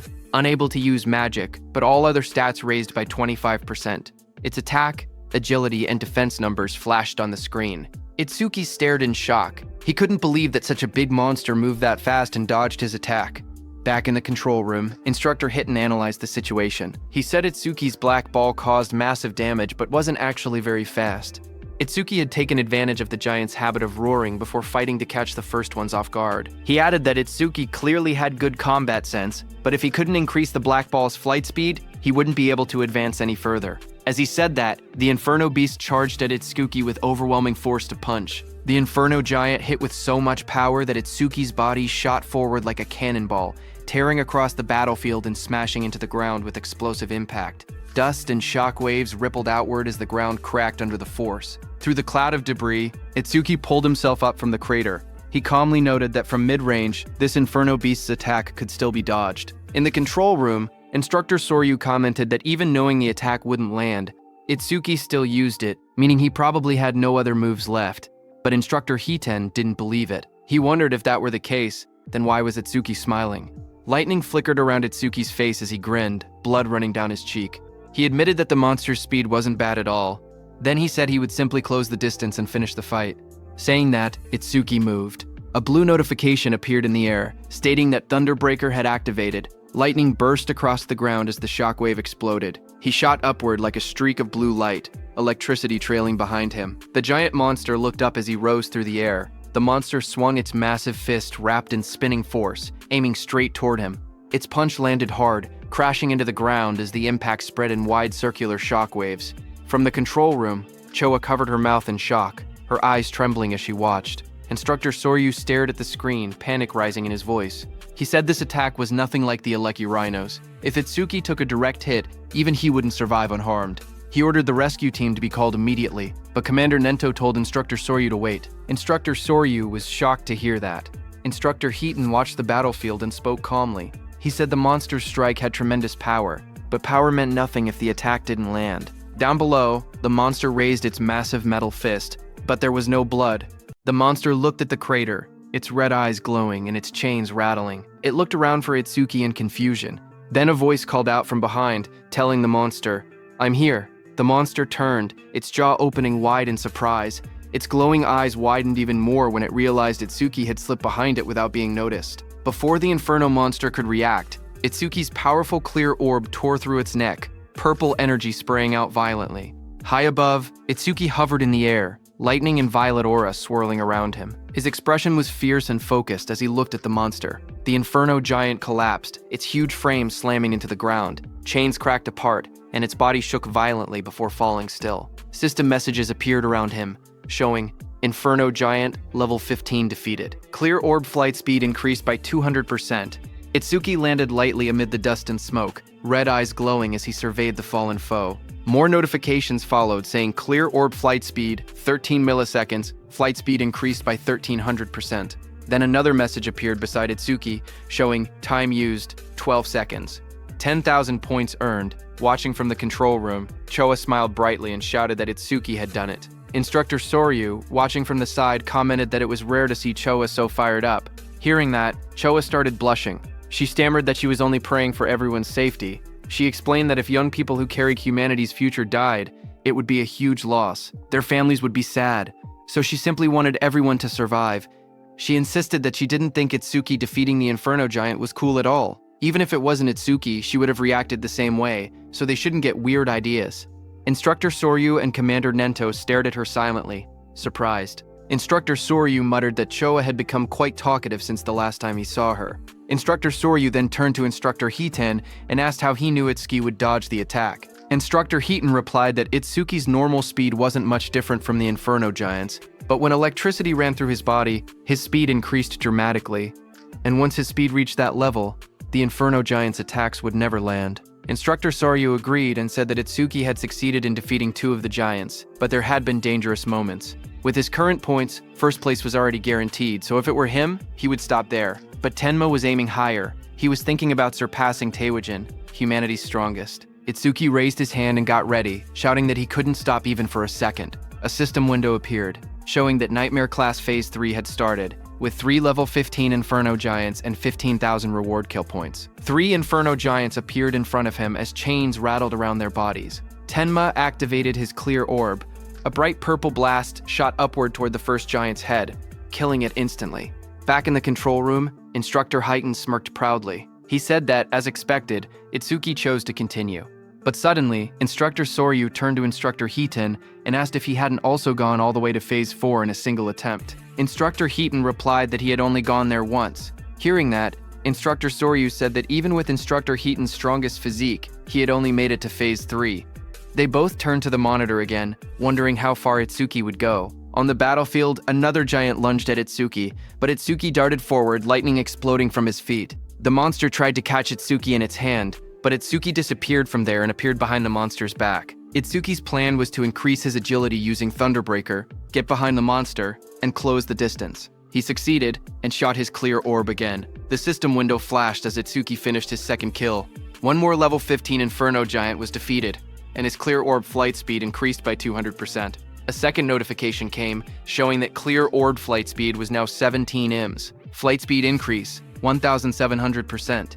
After killing the second monster, Itsuki floated in the air, breathing heavily because now it was the third monster's turn. That third monster was right behind Itsuki. It opened its massive jaws, its rows of blade-like teeth glowing red. The monster swallowed Itsuki completely and closed its mouth shut, its eyes glowing with bloodlust as the sound of cracking bone filled the air. After swallowing Itsuki, the monster stood up, thinking it had won, but Itsuki was still alive inside it. His eyes burned red as he glared at the creature. Flames curled around his arms as he shouted that he would tear it apart from its guts. A system notification appeared, showing that Lotus Burst had been activated at full output.